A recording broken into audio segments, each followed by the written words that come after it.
Dean Morgan, a corrupt cop who believed that a badge and a gun were enough to trample a poor black single mother. He brazenly crushed her fields, cowardly threatened her young daughter, and tossed justice into the trash without a second thought. Yet what he did not foresee was this: that mother had a younger brother, a former Special Forces soldier, carrying within him a fury as cold as steel, and when Dean laid his filthy hands on that land, he was signing his death warrant. Which state do you live in where the police protect the people? The summer noon air at Naomi's farm had thickened under the sweltering heat. Sunlight blazed down onto the lush vegetable rows, but today no one had the heart to tend to them.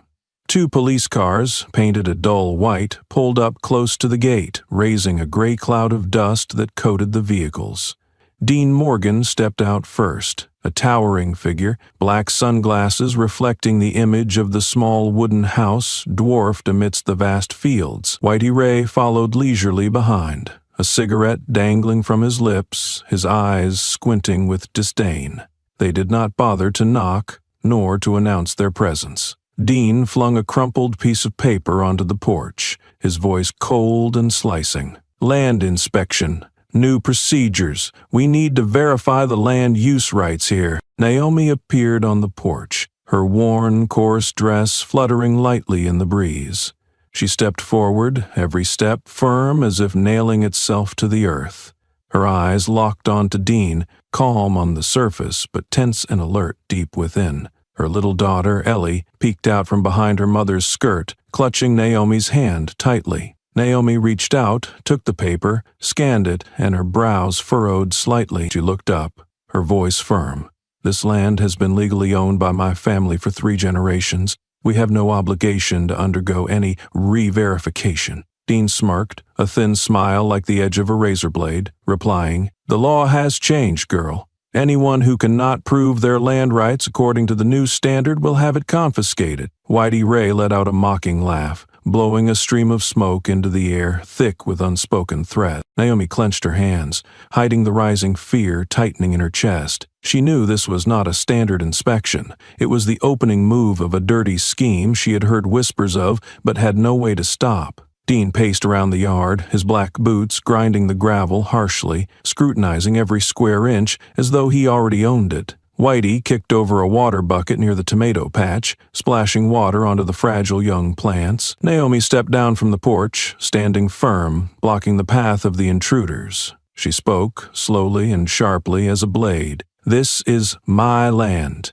If you have any issues, bring a court order." Dean raised an eyebrow, shaking his head in mock pity. "Court order? Around here the law belongs to those who know how to play it." Whitey Ray burst out laughing, the sound echoing across the empty fields like a blatant insult. Naomi did not reply. She simply stood tall, her ash-gray eyes flashing with steely resolve. She knew that responding verbally would only make things worse. She could not afford to show fear, even as a storm of anxiety churned inside her. Dean pulled out his phone, pretending to check something but spoke loudly enough for her to hear. "We will be back soon with someone from the land office." Whitey whistled sharply, his gaze darting around with crude intent.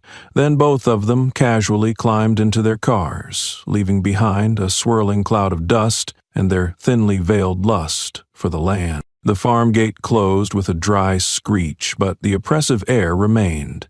Naomi knelt to pick up the paper Dean had thrown, her hand trembling slightly. Ellie clung to her mother, her small voice quivering. "Mommy, are they going to take our home?" Naomi pulled her daughter close, inhaled deeply, and struggled to contain the emotional tide that threatened to break free. She whispered, "No one will take anything from us." Yet deep within her eyes, a slow, painful crack had formed, a harbinger of the coming storm. The sun crept overhead, stretching the small silhouettes of mother and child across the parched earth.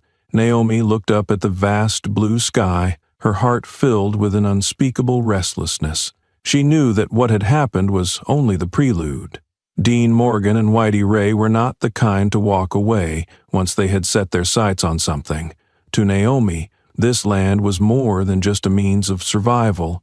It was her roots, a living witness to her family's blood, sweat, and tears over the years. Losing it would be like losing a part of herself. Evening descended, casting a fiery red light across the distant hills. Naomi tidied the yard, repairing the fence where Whitey had kicked it down.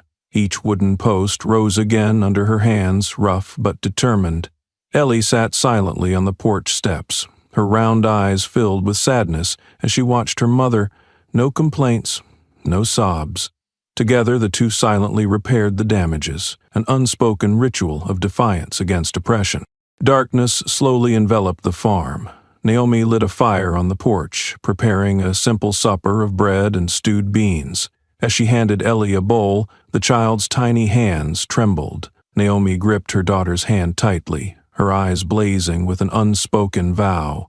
Under the starlit sky, a soft breeze drifted by, carrying the scent of damp earth and the lurking threat hidden somewhere beyond. She knew tonight was only the beginning, and she, though alone and afraid, would never bow down. The sound of the strange truck engine faded into the night, leaving behind a suffocating silence as if the entire land were holding its breath, awaiting the coming storm. Naomi tightened her grip on the door handle, her gaze piercing into the dense darkness beyond the farm gate. She knew the enemy had not retreated. They were merely preparing for a more vicious blow, and she would not have to wait long. The next morning, before the sun could dry the thin layer of dew on the grass, Dean Morgan returned. His grim police car barreled straight into the yard, leaving 2 deep ruts in the damp earth. Dean stepped out without knocking, without invitation. In his hand was a thick stack of papers, neatly clipped together but reeking of deceit. Whitey Ray trailed behind, smirking as if he had just watched a bad comedy in which he was the victor. Naomi stood tall on the porch steps, her composure icy and unyielding. She stared straight at Dean, her ash-gray eyes unblinking. Dean glanced at her, his crooked smile stretching across his rugged face like a cracked stone wall. "Miss Naomi, this morning we bring you some extremely important news." He stressed each word with a tone of bitter mockery, as if the filth itself had been distilled into language. Whitey stood beside him, arms crossed, grinning like a spectator at a public execution. Dean pulled out a formal accusation document, waving it in front of Naomi before letting it fall at her feet as though discarding a filthy rag. "We have evidence that you have encroached on public land. This action, under the regulations, will lead to the confiscation of the entire property." He leaned back, clasping his hands behind his back, his eyes glinting with ruthless pleasure. Naomi bent down, picked up the document, and read every line, every word. She knew it was a cruel, calculated blow. She knew full well she had never encroached upon a single inch of public land. Her grandfather had bought this land with a full title deed more than 70 years ago. But Dean and his cronies did not need the truth. They only needed an excuse. Naomi lifted her head, her voice steady but as cold as forged steel. "My documents were notarized and filed at the county office in 1953. On what grounds do you accuse me of encroaching on public land?" Dean scoffed, his voice gliding past her ears like the edge of a razor. "Old paperwork no longer holds legal weight. The new law requires land rights to be revalidated. Without updated documents, sorry, this land is no longer yours." Whitey spat crudely onto the ground and sneered. "Law is law, girl. Learn to accept it." In that moment, Naomi felt a slow-burning fury rising through her veins. But she stood still, no wasted movements, letting only her gaze lock onto Dean, a silent vow. "I will not fall." Dean sensed her defiance. His crooked smile grew even more twisted. He took a step closer, leaning in so his breath, heavy with tobacco and filthy power, washed over her. "You could try taking it to court, but—" He dragged out the words, then flicked the accusation document in Naomi's hand. "With paperwork like that, you would just be wasting time and money." Whitey whistled and laughed boisterously, as if witnessing a newborn calf being torn apart. Naomi stepped back, not out of fear, but to maintain a safe distance for her dignity that had not yet been tainted. Her hands crumpled the paper, her palms slick with sweat, yet when she spoke, her voice was calm and cold. "You can threaten, you can fabricate charges, but you will not take this land. Dean slowly removed his sunglasses, revealing drowsy, yellowish predator eyes. He tilted his head slightly, sizing Naomi up like a difficult prize that had fallen into his hands. "You might think so, but the law belongs to us." Whitey approached, casting a contemptuous glance at the rows of vegetables they had trampled the day before, then disdainfully kicked a small plant out of the dirt. He growled, "Get ready, we will be back soon, and next time it will not just be paperwork."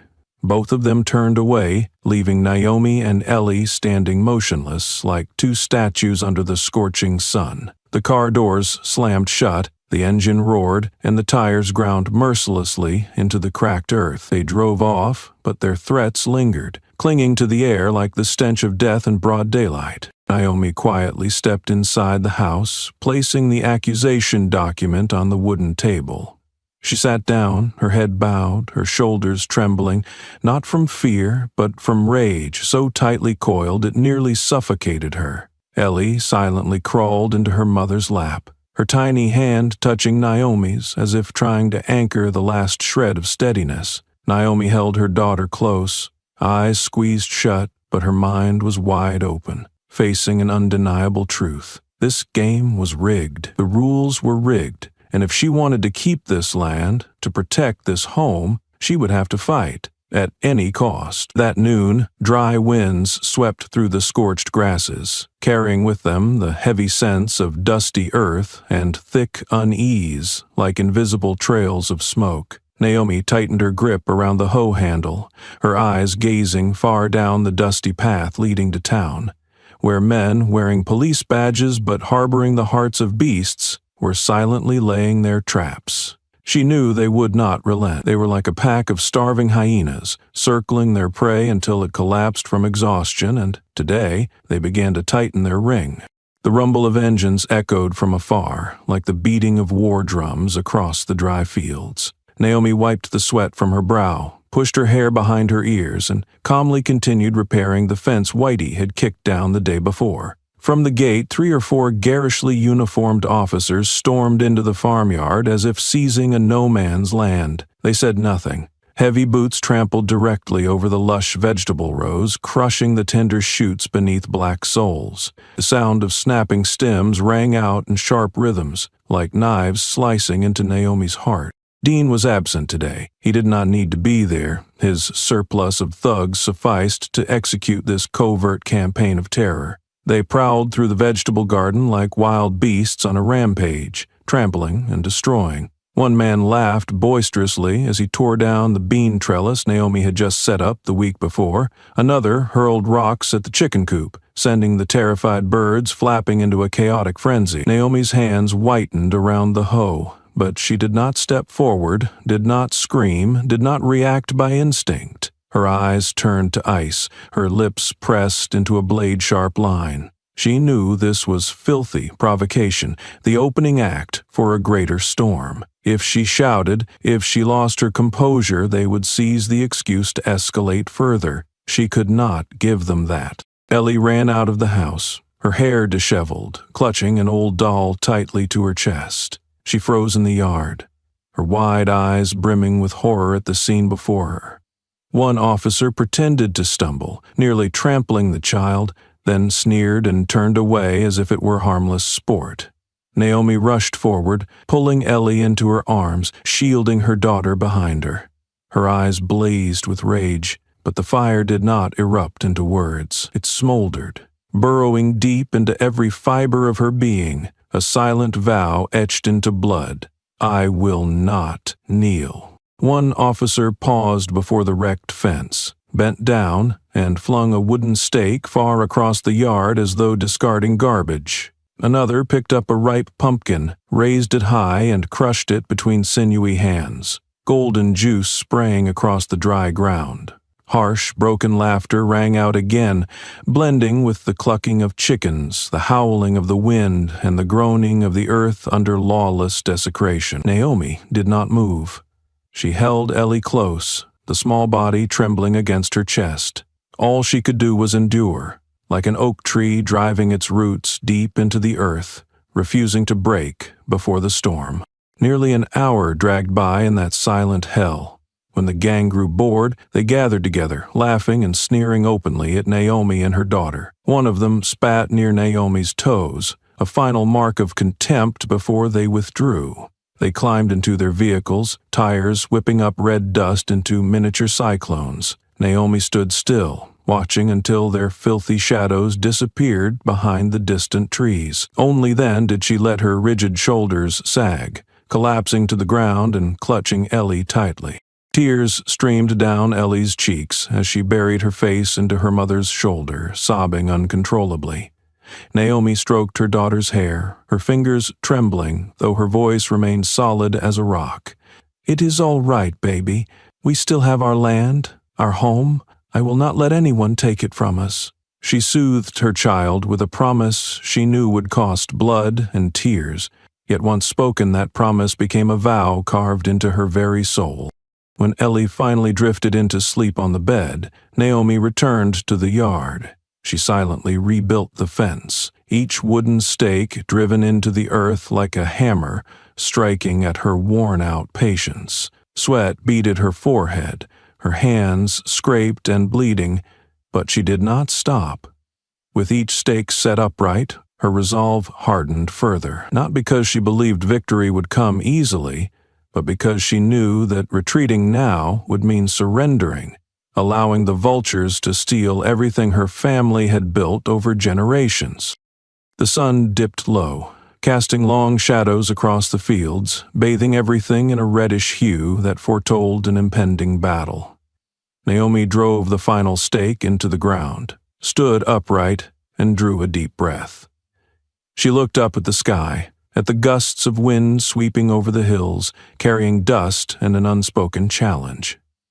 In her eyes there was no longer mere anger, there was willpower, the will of someone who had chosen a path from which there would be no turning back. Inside the small house, Ellie's steady breathing played like a frail lullaby against the heavy darkness of the night. Naomi washed her wounded hands, stitched up torn clothes, and reinforced the door latch with strands of twisted wire. She performed each small task as if it were the final fortification against a crumbling world. As night devoured the fields, Naomi sat by the window, clutching an oil lamp, eyes fixed on the gate. She knew they would return. And next time, they would not just trample vegetables or flaunt their pettiness.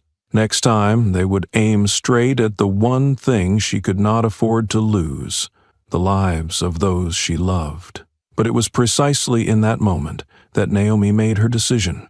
If fate intended to test her, then she would fight to her last breath, not for personal pride, not out of hatred, but for the land soaked with her ancestors' blood, for Ellie's future, and for the name Naomi, rooted deep into this barren soil like the gnarled roots of an ancient tree. Night fell over Naomi's farm like a black silk cloth, slowly tightening around all life. The sky sagged heavy with silent stars, while the earth beneath her feet seemed to groan in muted agony. Naomi sat by the window, the oil lamp flickering quietly, casting wavering halos of light that made her face look like a ghost adrift between worlds. Her heart beat steadily, each pulse a reminder. Stand firm. Beside the bed, Ellie slept soundly, her small cheeks rosy under the thin blanket. Amid the encroaching darkness, Naomi felt every strange draft slithering through the cracks of the door, heralding something darker than anything she had ever imagined. A faint sound broke the stillness.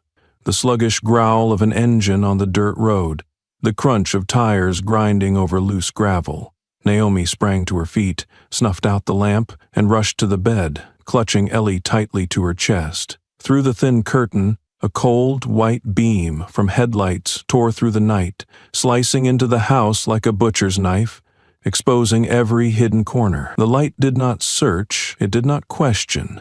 It flaunted, humiliated, staking a claim like a pack of wolves marking territory. Naomi pressed Ellie against her chest, feeling the child's rapid breaths hot against her skin. Outside, Dean Morgan emerged, his figure stark against the blinding headlights. He approached the house, a crumpled stack of papers clutched in his hand. Without warning, Dean hurled the stack forcefully through the window. Glass shattered in a piercing crack.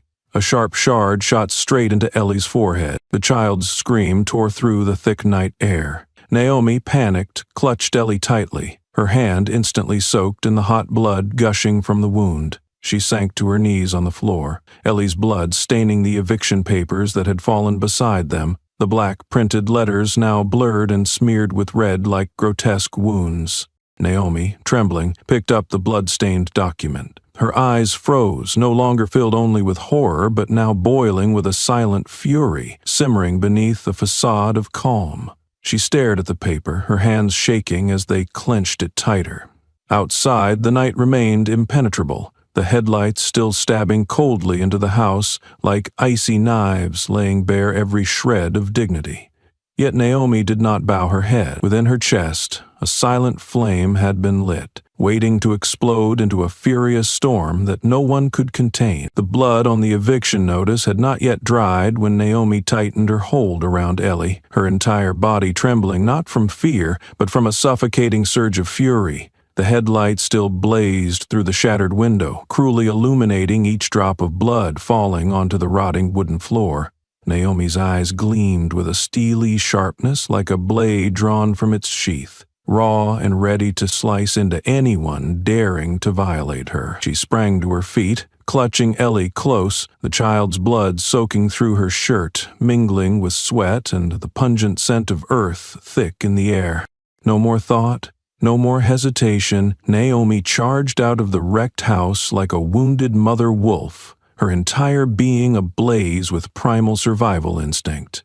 Outside, the shadow of Whitey Ray loomed under the harsh headlights, his smile cold as a winter slash across bare skin. He lifted his foot and kicked over the goat pen like a butcher overturning the altar of the weak. The crack of splintering wood rang out sharply, and the young goat scattered in a panic across the dusty ground. One little goat, pure white like the first snowfall, stumbled across the yard, its tiny legs trembling.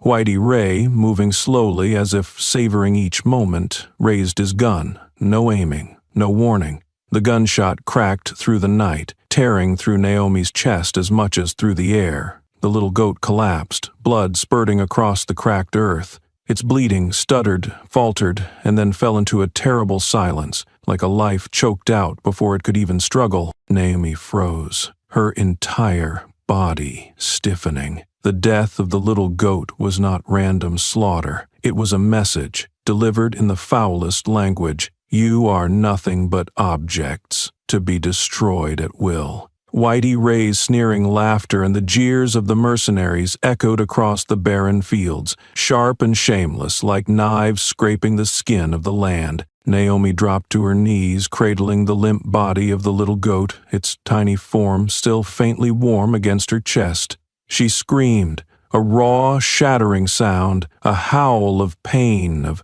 helplessness, of a soul torn apart at its deepest seams. Ellie, trembling in her arms, sobbed in broken, silent hiccups. The night wind tore across the fields, whipping the blood-matted hair of mother and daughter, carrying with it the stench of blood and dust, the scent of an ending world. Refusing to collapse a second longer, Naomi forced herself to her feet. Blood from her bare feet, cut by the shattered glass, left dark trails across the dirt. She clutched Ellie tightly and bolted toward the battered pickup truck parked under the gnarled eucalyptus trees. The engine roared hoarsely as she slammed the gas pedal with all the strength left in her. The truck kicked up rocks and dirt, lunging away from the farm like a blood-soaked arrow. The hospital lights flickered in the distance, a dim flame flickering in an endless nightmare. Naomi screeched to a halt at the emergency entrance, leapt out and rushed Ellie straight into the triage room. The sharp sting of antiseptic filled her nose, fluorescent lights casting a sickly glow over every bloodstain on her and the child. Doctors rushed toward her, pulling Naomi away, pushing the gurney carrying Ellie through swinging doors into the emergency room. Naomi stumbled, lost amid strange hands, shouted commands, and the wail of distant ambulance sirens. In that moment, all she could do was collapse onto the freezing tile floor, her bloodied hands gripping each other desperately, trying to cling to some final scrap of warmth. Drops of blood from her wounded feet pooled into merciless crimson stains, each one a brutal reminder that this was not just blood. It was the price of soil soaked with generations of spirit and sacrifice. A doctor emerged, a surgical mask covering most of his face, only his cold eyes visible. He spoke with a voice that shattered Naomi's dazed state. If the shard had pierced 1 more centimeter deeper, the child would not have survived. His words slammed into Naomi's mind like a sledgehammer, crushing whatever illusions remained about safety, about justice, about any miracle that might save her family from the filthy hands of monsters disguised in authority. Naomi broke down at last, no longer holding back, no longer hiding. She hugged her knees tightly, folding into herself, each choking sob ripping out of her with gut-wrenching pain. The hospital corridor stretched out cold and barren, the dim lights flickering like lost souls. She curled up in a sea of strangers, amidst the hurried footsteps and sterile white walls, but was utterly, devastatingly alone. In the depths of despair, Naomi fumbled for her phone from the torn pocket of her shirt. Her fingers, trembling and slick with blood, searched for the familiar numbers. When the line connected, Naomi barely managed to rasp out a few broken words, her voice ripping her throat raw. "Please, help me, I beg you." Before the phone slipped from her grasp onto the floor, the endless beeping echoing into the void. The long, drawn-out beeping from the shattered phone on the cold stone floor had not yet faded when, out there beyond the suffocating darkness, a different movement began. As Naomi collapsed in the hospital hallway, no one heard the wheels sliding over the thick dirt.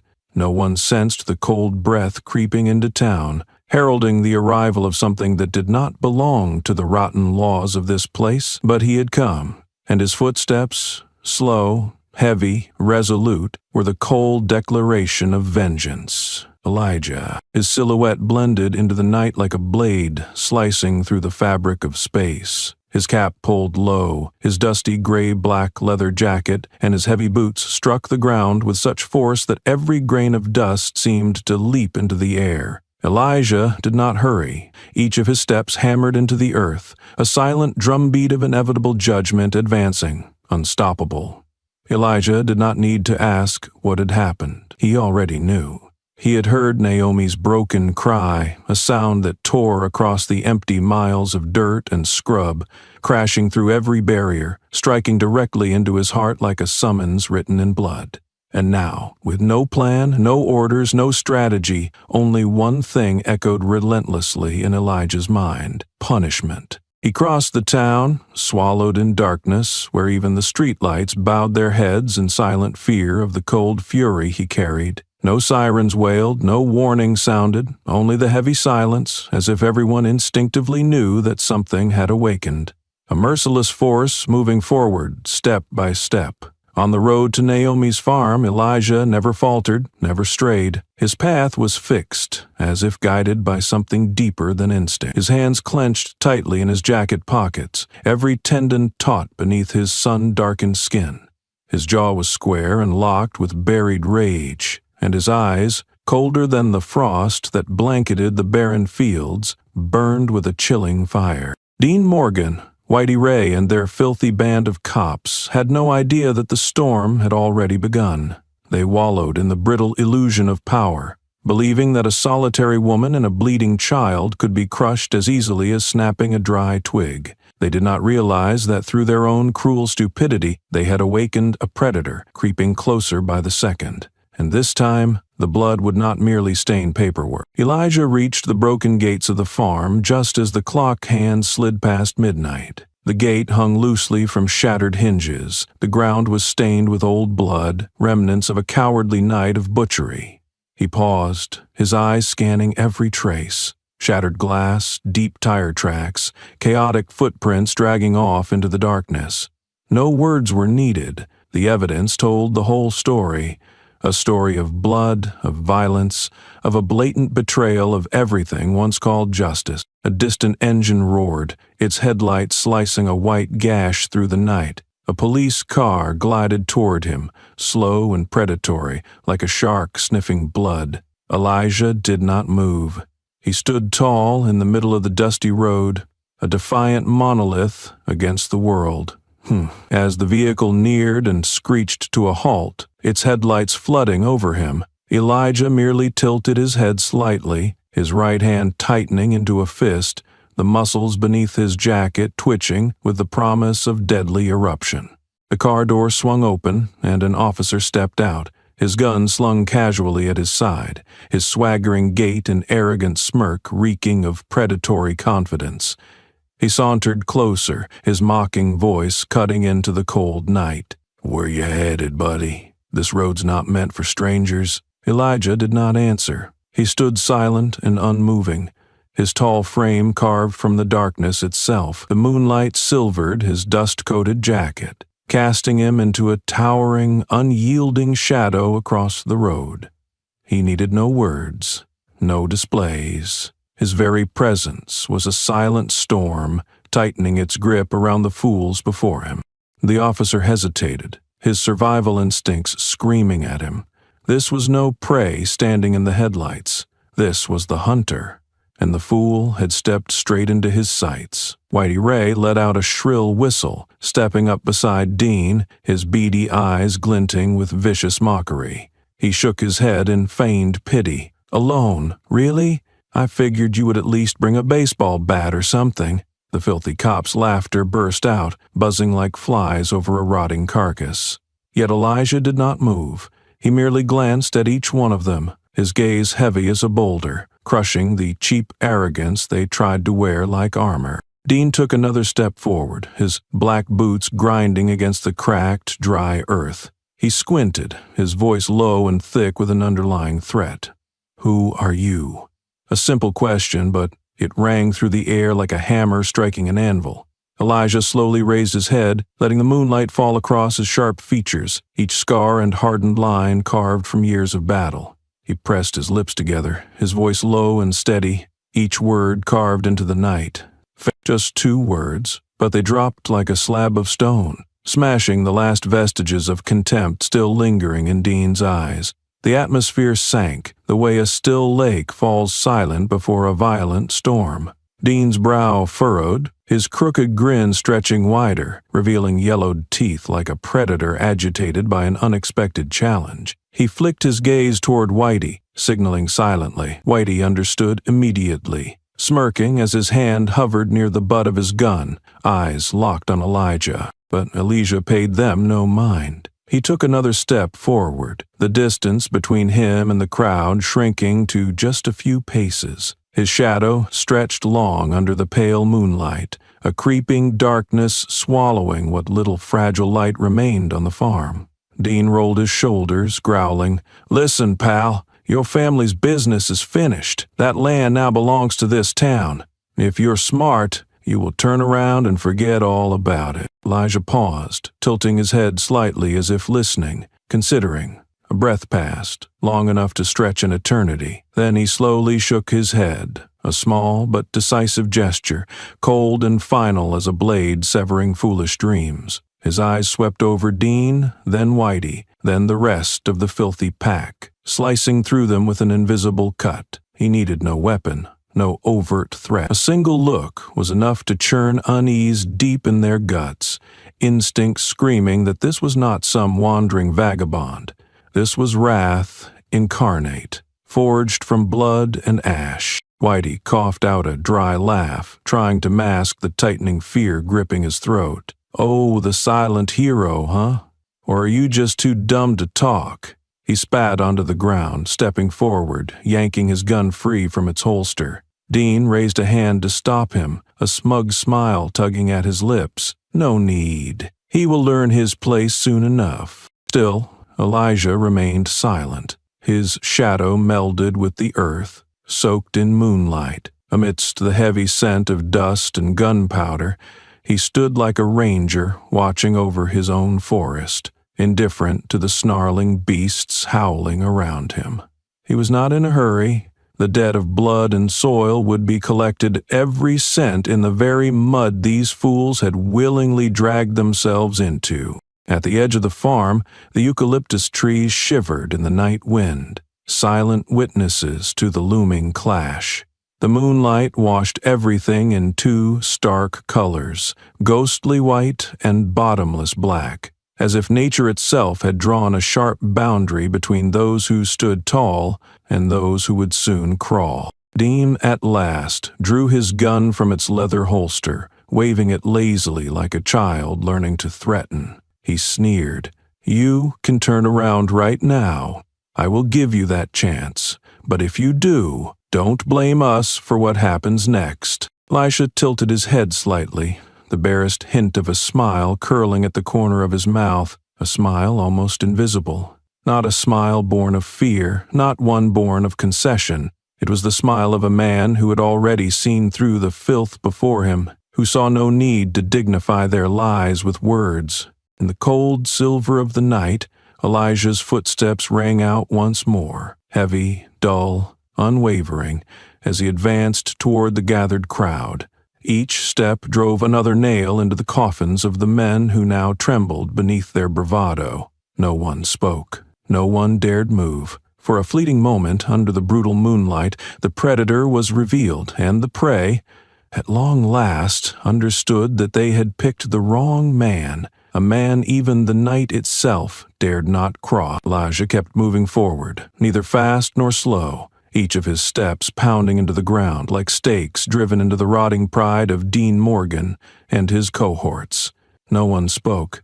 No one dared. The door to Naomi's house creaked open, and from the shadows she stepped out. Naomi clutched Ellie tightly in her arms, the fresh white bandage on the girl's forehead glinting under the moonlight like a painful wound laid bare. Naomi's eyes were bloodshot from sleeplessness and agony, but deep within her gaze still smoldered a fire that would not be extinguished. She stepped onto the yard, slow, heavy steps that carried the full weight of her existence on their shoulders. The moment Naomi crossed the threshold, Dean's lip curled into a sneer, his eyes flashing a signal to the filthy cops behind him. They stirred immediately, their glances glinting with calculation like a pack of feral dogs catching the scent of blood. One moved to rest his hand on his gun.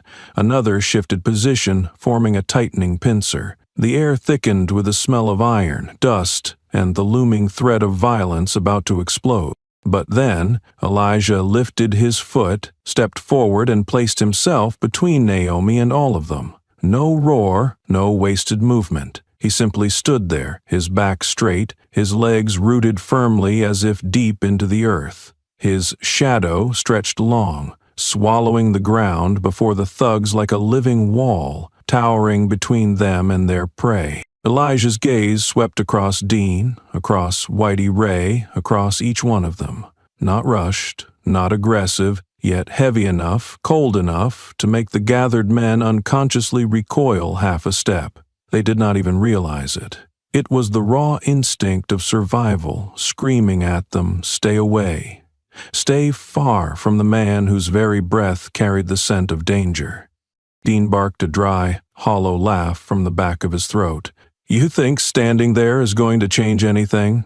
He stepped forward, shoulders squared, voice dripping with bitter mockery, but even he could feel the subtle slowing, the creeping doubt spreading among the men behind him. His swaggering confidence was being eroded, inch by inch, by the crushing silence that pressed down on everything. Whitey Ray narrowed his eyes, tapping his fingers against the butt of his gun. His mouth opened as if to spit out some insolent remark to break the tension, but when he met Elijah's gaze, direct, piercing, colder than death, he clamped his mouth shut, as if his own tongue had frozen under that stare. None of them understood exactly who Elijah was, but in that moment they all sensed the same thing. This was not a normal man. This was the living remnant of places where justice had been burned to ashes, the flesh and blood embodiment of punishment draped in silence. And that living wall, without uttering a word, declared to them all, "If you want to reach them, you will first have to step over my dead body." Naomi tightened her hold on Ellie, her whole body trembling, not with fear, but with overwhelming emotion. For the first time in countless sleepless nights, in the midst of an endless nightmare, she realized she was no longer alone. Once again, her family, her blood, had someone standing in front of her, shielding her with the unbreakable might of a warrior's will. Dean stared at Elijah, his jaw set tight, fists clenching at his sides. A rush of blood reddened his vision, veins bulging in his eyes. The silent humiliation of being blocked by a lone stranger gnawed at him like a wounded beast. But he was not stupid enough to give the order to open fire. Not tonight. Not before he truly understood the enemy he was facing. And the night wind howled through the eucalyptus trees, their leaves whispering tales of death and warning. Elijah stood motionless, unmoved, like a spirit born from the very soil itself to defend it against desecration. He needed no fists, no threats, no theatrical display. His stance alone, his gaze alone, erected a fortress no weapon could breach. Whitey stepped back half a pace, bumping into another officer and causing both to stumble awkwardly. Dean caught the subtle ripples of chaos spreading among his men, and it drove him to the edge of madness. He ground his teeth and forced a grim, mocking smile. "Stay there, buddy. You can't hold them off forever. Your time will come too." He spat out the words like a cheap curse and then turned sharply, signaling the retreat. The group withdrew in awkward, grudging silence, casting furtive, fearful glances back at Elijah. Hatred and terror mingled in their eyes. Only when the taillights disappeared into the dust-choked horizon did Elijah slowly relax his shoulders. He did not turn away. He did not leave his post, standing between Naomi and the cruel world outside. His shadow stretched long across the earth, merging with the night, a living wall, eternal, prepared to withstand every storm yet to come. Naomi tightened her hold around Ellie, her eyes never leaving the broad, unyielding back before her, feeling safety seep into every broken breath. But Elijah did not remain standing there forever. He shifted slightly, stepping slowly toward the farm gate, and from that very moment the wheels of vengeance began to turn. The next morning, the town awoke to a strange atmosphere. On the main street, small groups gathered, exchanging short bursts of conversation filled with a mixture of curiosity and unease. A silent but furious rumor spread like an underground storm. Elijah had arrived, and Dean Morgan's past was being torn open piece by piece. At the shabby cafe on the corner, an old laptop sat neatly on a table. Elijah sat there, his gray leather jacket draped over his shoulders, his eyes glued to the screen flashing lines of data. His hands moved swiftly across the keyboard, each keystroke firm, decisive, without waste. A confidential file was downloaded, the bold letters "confidential" flashing coldly like a death sentence. Dean Morgan, once investigated for severe racial discrimination within the police force, unlawful arrests, violent acts targeted against minorities, and cases buried in the shadows. All, once sealed beneath the concrete of power, now laid bare beneath Elijah's fingers. There was no haste. Elijah carefully selected the sharpest evidence, the details that could not be denied, like a seasoned hunter laying out bait before tightening the noose. He needed no slander, no fabrication. The truth was filthy enough to become a deadly weapon on its own. That night, copies of the documents were quietly leaked. Papers exposing Dean's filthy past appeared on townspeople's tables, at the general store, and on park benches. Blurry photographs, old testimonies, rotting internal reports, rumors spread like wildfire across dry grass. People whispered, speculated, and the once respectful glances directed at Dean now flickered with suspicion and contempt. The following day, when Dean entered his usual bakery to grab his morning coffee, the shopkeeper, an elderly woman who once greeted him with warm smiles, coldly set his cup down on the counter without a word. Staring at her in disbelief, Dean watched as she turned away silently, as if his very presence polluted the cozy little shop that once smelled sweetly of baking bread. The other patrons in the bakery fell silent, their eyes stabbing into Dean's back like icy knives, brimming with undisguised disdain. That afternoon, when Dean attempted to enter the town's largest supermarket, a security guard blocked his path at the entrance, his voice flat and emotionless. "We reserve the right to refuse service to anyone." A notice plastered on the glass door did not name Dean specifically, but the bolded words, "No service for individuals with histories of violence and discrimination," struck his face like a brutal slap. Dean froze for a moment, then turned away, walking stiffly through a gauntlet of stares and whispers that shredded his remaining dignity. The humiliation did not stop there. As he crossed the public playground, where children usually played, a stray rubber ball rolled to a stop at his feet. Dean bent down to pick it up, intending to return it, but the child who had thrown it instantly yanked their hand back, fear shining pure and raw in their wide eyes. The child's mother rushed over, snatching the ball from Dean's hand, dragging her son away at a sprint, leaving Dean frozen mid-gesture, like a man punishing himself in the middle of a public square. As night fell and Dean returned home, he found a chilling gift left on his doorstep, a rusted pair of handcuffs accompanied by a crudely scrawled note, "Where you belong."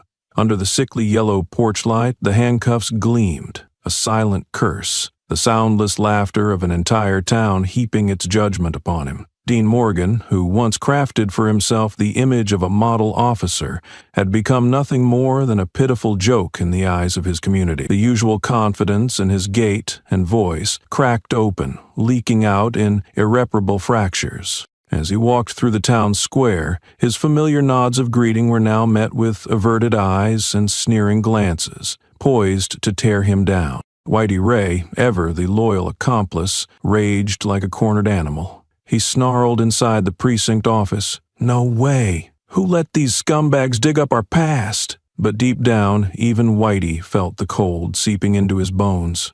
The approaching storm was not something they could fend off with fists or guns. Dean hastily called an emergency meeting with his inner circle, the cramped room filled with thick cigarette smoke and the raw stench of fear. Dean slammed his fist on the table, roaring, "Find that bastard for me! Find him!" But his voice echoed hollowly off the walls, shattering like glass already cracked beyond repair. When Whitey Ray stepped out of the police station, hoping to salvage some shred of authority, he was immediately surrounded by hostile glares. Across the street, a group of young people held up handmade signs, scrawled with crude insults. One of them hurled a rotten egg that burst against Whitey's shoulder, the foul liquid crawling down like an indelible mark of disgrace. Whitey spun around, his eyes blazing, but the kids merely laughed and turned away, leaving him standing alone, seething in humiliation. Dean Morgan fared no better. On his way home, he stopped at a familiar gas station. As he pulled out his wallet to pay, the young attendant coldly shoved the receipt back at him. "We don't serve scum." The words struck Dean like a hammer to the skull, and under the gazes of onlookers lined up behind him, he could only fumble his wallet back into his pocket and retreat, drowning in the snickers that followed his every step. The public shunning did not end with mere dirty looks. The townspeople's resentment flared into sharp, silent acts of defiance. One night, outside Dean's home, someone erected a crude gravestone. The rough stone bore the hasty inscription, "Here lies the honor of Dean Morgan." Beneath it, a wilted wreath leaned at an awkward angle, stabbing straight into Dean's already shredded pride. When Dean discovered it, he raged like a madman, kicking over the stone, tearing apart the wreath, but he could not erase the stain, now etched into the very air, into the eyes of the silent neighbors peering out from behind their curtain. Meanwhile, Elijah remained silent. He did not step into the light, did not proclaim victory, did not savor his enemy's shame. He simply sowed a seed and let the rot within the enemy fester, igniting their collapse from within. His silence became a sentence heavier than any written verdict. Along the dusty roads, the villagers whispered among themselves. piecing together horror stories from Dean Morgan's reign of terror. An old woman at the general store recalled how her younger brother had been beaten senseless by Dean simply for giving him a dirty look. A blacksmith recounted the day Dean orchestrated a false arrest of a black man he had witnessed firsthand. These buried atrocities, once locked away beneath layers of fear, now clawed their way to the surface like corpses seeking justice. Elijah sat alone in the old wooden house, the yellowed lamp casting a muted glow across his expressionless face. He listened to the news spreading like mushrooms after rain, each snippet confirming that his plan was unfolding with ruthless precision. No need for a gun, no need for bloodshed, just the truth. And the truth would crush Dean Morgan more completely than any weapon ever could. As night fell again, the white walls of the town's police headquarters seemed to fade into a dull, sickly gray, mirroring the bleak future awaiting its once dominant ruler. Dean sat at his desk, his hands clasped so tightly they turned white. He stared at his gleaming badge on the table, the cold, silver reflection staring back into his bloodshot eyes. A man who had once wielded power now tasted the same fear he had long inflicted on others. Out there, beneath the cold night sky, Elijah quietly lit a cigarette, its tip glowing red like a wolf's eye in the dark. He raised his head, gazing up at the black heavens, where the dead stars bore witness to the rise of an uncompromising justice. The reckoning had only just begun. Under the sickly yellow light of the battered street lamps, Dean Morgan leaned against his police car, his face taut as a drawn bowstring, eyes darting around with tense vigilance. He could smell it, the stench of rebellion, that sour scent seeping into every alleyway, every furtive glance from the townspeople, every seemingly harmless whisper. And it drove Dean mad. He was used to holding power. He was used to unquestioned obedience. He could not accept the thought that someone dared to challenge the filthy authority he had spent his life building. Dean flicked a glance at Whitey Ray, his loyal hound now growling like a chained beast starved too long. Whitey shook his head furiously, his eyes glittering with barely contained violence. "We can't let him run wild. I told you. Snap his wrist on the spot. Don't give him time to breathe." Dean narrowed his eyes, fingers tapping rhythmically on the sidearm holstered at his hip, weighing the hunger that prickled in his palms, the thirst to clamp cold cuffs around the man's wrists, the craving to hear the weak whimpers crushed under his boot. The decision landed with a cold nod. Dean pulled out his radio, issuing the order in a thick, grave voice, "Cuff him. No warning." The signal shot out into the night like a dagger hurled into the dark. Dean's small force quickly dispersed, slipping into the shadows, encircling their single target, Elijah. Along the deserted street, where the dim lights left blotches of murky pools on the cracked ground, a low rumble began to rise. People who had only dared to peer from behind curtains now threw open their doors, spilling onto the sidewalks. They were no longer afraid. An old mechanic, his face weathered and his hands greasy from years of labor, hurled an empty beer can at the lurking officers, the clang of metal on concrete ringing out like the first shot of a hidden uprising. The tension thickened, stretched taut like a violin string about to snap. As Whitey Ray moved closer, weaving through the gathering crowd to strike, a middle-aged woman stepped forward to block his path. She did not shout, did not curse. She simply stood there, a small frame rooted immovably to the spot, her eyes blazing, holding up a newspaper bearing Dean and Whitey's photographs in front of her like a challenge. Whitey hesitated, and in that breath he saw others stepping forward too, eyes, feet, bodies weaving silently into an impenetrable wall. Dean, watching from a distance, clenched his fists until his knuckles blanched. But before his fury could ignite, a dry rumble sounded behind him. An old truck, coated in red dust, lumbered by. Strung across the truck bed, a tattered tarp bore a hastily scrawled message in thick black paint: "Dean Morgan, murderer in a badge." The words jolted with each bump in the road, but no one mistook their meaning. Harsh, razor-thin laughter broke from the crowd, slicing into the night like scalpels. The pale light from the broken-down bar spilled across the cracked street. Elijah stood there at the edge of town, leaning casually against a rusted utility pole, a cigarette glowing ember-red between his lips, his eyes as cold as tempered steel. When the hunters moved between the low rooftops, he had already known. He always knew. Yet Elijah did not flee. He merely lifted the corner of his mouth in a faint smirk, flicking ash onto the ground. The pounding of boots rattled the dusty street as 4 filthy officers lunged from 4 directions, their silver cuffs glinting hungrily under the meager lights. The night contracted in an instant, heavy with the imminent crack of violence. The first one approached from the left, half drawing his weapon, his bloodshot eyes gleaming with predatory lust. Elijah tilted his head, his gaze slicing through the darkness like lightning. He needed no more time. He moved, one swift jerk of his shoulder, and the first cop collapsed under a crushing elbow strike, sprawling across the ground like a sack of broken bones. The second barely had time to blink before Elijah spun, snatching the man's arm mid-air and twisting it behind his back with a sickening crack. The officer howled, the handcuffs he carried skittering across the ground with a clatter like a death knell. The last 2, whatever survival instincts they possessed, shrieked warnings inside their skulls. But the order had been given, they had to press on. One of them drew a baton and rushed from behind. Elijah pivoted smoothly, seized the attacker's wrist, wrenched it back in one fluid motion, and drove a brutal knee into the man's joint. The cop collapsed, squealing like a pig at slaughter. The final one,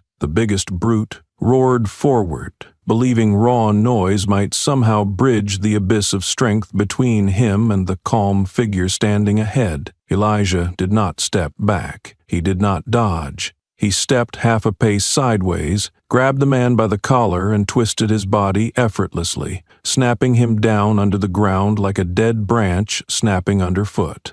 The man's head thudded against the dirt, out cold. The entire fight lasted less than 10 seconds. No wasted punches, no unnecessary moves. Every motion Elijah made was as sharp, cold, and ruthless as a razor's kiss. Heavy breathing, muted groans mingled with the night wind. 4 officers sprawled defeated on the ground, a living portrait of disgrace. Elijah stood among them, his gaze merciless, a judge who had delivered his verdict with silent precision. Dean Morgan, hidden in the darkness across the street, saw everything. He gripped his pistol so tightly his knuckles gleamed white. Beside him, Whitey Ray's face twisted with horror. They had miscalculated. They had thought their enemy was a vagrant, a nameless rebel. But no. Before them stood a true warrior, a man born to confront darkness itself. The growing chaos pulled the townspeople from their homes. They gathered on the sidewalks in tightening, silent circles. No one screamed, no one pushed. Only their eyes burned, sharp and cutting, like stones ready to be hurled. An old woman stepped forward, raising a battered oil lamp high. Its trembling light illuminated Dean's face, pale as death. Her gaze held no fear, only a bone-deep contempt that seared straight into his soul. Whispers rippled as a teenager fished a crumpled cardboard sign from his backpack. Its red inked letters scrawled messily, Dean Morgan, the town's shame. No rallying cry was needed, no speech. In mere heartbeats, dozens of other signs emerged from the crowd, each one stabbing at Dean and Whitey like knives. Whitey Ray, trying to salvage authority, motioned desperately for one of his men to charge Elijah. But before the thug could act, he caught the burning stares of the villagers, eyes lit like wildfire. A burly man stepped in front of Elijah without a word, planting himself firmly. Behind him, others moved into place, forming a wall of flesh and defiance. Whitey stammered backward, mouth agape. For the first time in his life, he realized that a silent crowd could be more terrifying than any loaded gun. Elijah said nothing. He needed no threats. He bent, picked up the fallen handcuffs, twirled them lazily around his finger, then tossed them lightly at Dean. The cuffs clattered onto the ground, gleaming under the street lamp, landing right at Dean Morgan's polished black boots. A wordless message. I am not afraid of you. I am here to deliver judgment. Dean instinctively staggered back a step, his heart hammering, sweat soaking his back. He opened his mouth, trying to shout an order, but only a dry croak escaped his parched throat. Whitey patted his shoulder, but even that touch quivered with fear. Silence returned, heavier than ever. Elijah turned and walked away, unhurried, each step driving an inescapable sentence deeper into the hearts of those left behind. The battle had begun. The first shot had been fired, and from here on, blood would be paid for blood. The next morning, before the sun could dry the night's lingering dew, Naomi received a strange envelope. The messenger was a young land office clerk, thin and twitchy, his eyes glued to the ground as if afraid that even a glance could ignite his bleeding conscience. Without a word, he shoved the envelope into Naomi's hand and hurried away, vanishing like a man who had just committed an unforgivable crime. Naomi stood there, clutching the envelope, a creeping unease slithering up her spine. Elijah stepped forward, his cold, sharp gaze scanning the thin paper. He did not need to open it. He already knew. Another dark piece of the puzzle waited to be unveiled. When Naomi unfolded the envelope, it contained only a few faded photocopies and a geological map. Jagged lines, strings of numbers, tangled sketches. But Elijah instantly grasped the truth buried beneath the dry technicalities. A hidden oil vein. A black treasure coursing deep beneath the parched land. Naomi crushed the papers in her trembling hand, her eyes lifting to Elijah's, a storm of fury and horror brewing within. It's not just the land. They want what's flowing underneath it. Elijah nodded slowly, each word dropping from his mouth like a hammer onto the last remnants of innocence. They don't just want to drive you out. They want to bury the truth with you. On the other side of town, Dean Morgan slumped in his office at the police station, a burnt-out cigarette crumbling between his fingers. Whitey Ray hovered nearby, his face dark and his eyes darting like a wild animal, sensing an inevitable trap. Rumors about the oil vein had begun to slither through the local power circles. Handshakes behind closed doors, promises of fortune that Dean once believed only he could control, now slithering back to sink their fangs into him. From the window, a young officer cast a cold glance at Dean, no longer bothering to mask his contempt.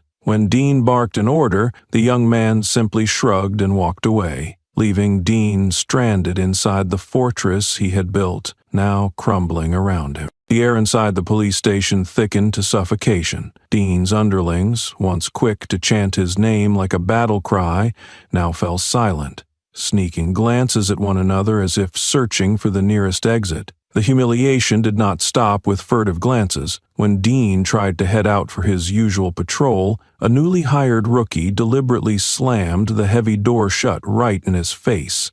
The steel crashing against steel rang out like a brutal slap. Dean froze, his face flushed crimson, fists balling reflexively at his sides. But under the cold, waiting stares around him, he had no choice but to swallow the humiliation.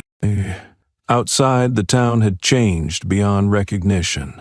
As Dean and Whitey Ray drove through the central square, people no longer looked away. A young woman carrying a small child turned her back deliberately when their car approached. A group of miners stood in a silent cluster, raising their calloused fists high, a wordless act of defiance born from years of labor and betrayal. Across the brick wall opposite the square, fresh graffiti blazed in blood-red paint. Oil thieves, get off our land. The spray was still wet, gleaming under the pale light. Dean gripped the steering wheel tighter, his jaw locked so hard the muscles beneath his skin spasmed. He knew what he had lost, the one currency every ruler must command: fear. In its place now stood contempt, fury, and a stubborn resolve he could no longer stamp out. Every car door, every cracked window, every weighted stair slammed down on him and Whitey like invisible blows as they passed. Whitey, sensing the hostility pressing down on them, muttered something under his breath, but Dean did not respond. In his mind, threats, deals, and muscle had turned into useless relics. In a town awakened, guns and radios were no better than scrap metal. Dean dragged deeply from his cigarette, exhaling a heavy, bitter plume of smoke. "We have to move fast. Cut the route before the dogs smell the money." Whitey nodded grimly, a savage glint in his eye. "I'm ready. Just say the word." But on the other side, Elijah was not standing still. Quietly, methodically, he pieced together evidence, stitching connections, building a map of crimes that Dean Morgan and his cronies had spent years hiding. Elijah moved slowly, deliberately, like a wolf trailing blood, leaving no escape for his prey. Naomi, though boiling with fury, remained steady. She knew one wrong move would cost everything. Elijah said little, but every glance he gave her was a silent vow. She was not alone. The truth had ignited, and it would burn down everything filthy enough to touch this land. From that moment on, the long nights at Naomi's farm were no longer filled with anxious waiting. They became nights of planning, of drawing battle lines. Inside the tiny wooden house, a flickering lamp burned through the dark hours, casting its feeble light over land maps, documents littered with blood-red notes. Elijah and Naomi, two people from different worlds, now stood shoulder to shoulder on the same front line against a darkness that sought to devour them both. Meanwhile, in town, the suffocating tension erupted into smoldering fires of dissent. One morning, when Dean strutted into the Central Cafe out of habit, the owner, a man who had once bowed his head in greeting, turned his back without a word, leaving Dean hanging awkwardly in the burnt coffee-scented air. When Dean roared for service, the only response was cold, indifferent stares. On a nearby table, a fresh edition of the local newspaper lay open, its headlines screaming across the page, "The truth flowing underground. Darkness in the name of power." Across the dusty square, the utility poles, once plastered with campaign posters, now wore different faces. Someone had quietly replaced them with sheets bearing Dean Morgan's image, defaced by thick black paint. Not a protector, just a thief. Townsfolk no longer averted their eyes. They stopped, pointed, and whispered.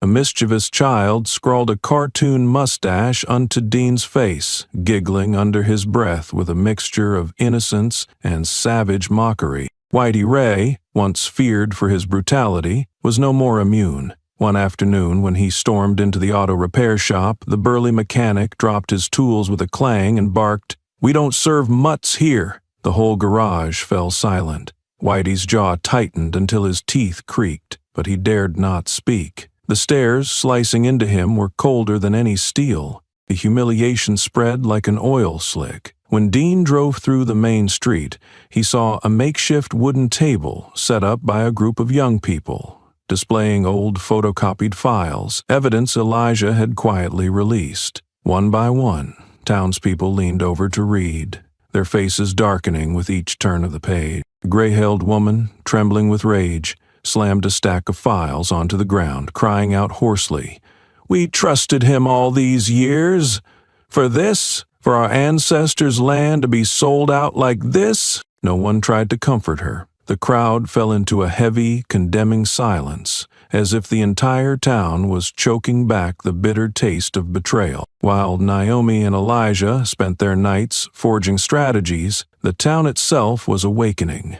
An invisible net woven from anger and betrayal tightened steadily around Dean Morgan and Whitey Ray. And for the first time, the men who once believed their power to be untouchable could feel it, the rancid stench of defeat rising thick into the air. Outside, the darkness cloaked the town like a heavy blanket. But within, Naomi and Elijah, a quiet fire had been lit. There was no turning back, no room left for mercy. And somewhere in the dense shadows, a small, defiant clue had begun to glow, guiding the coming storm that would sweep away everything rotten beneath the crumbling facade of false power. As the fire of truth began to smolder beneath the parched ground, the first tremors of an earthquake stirred above.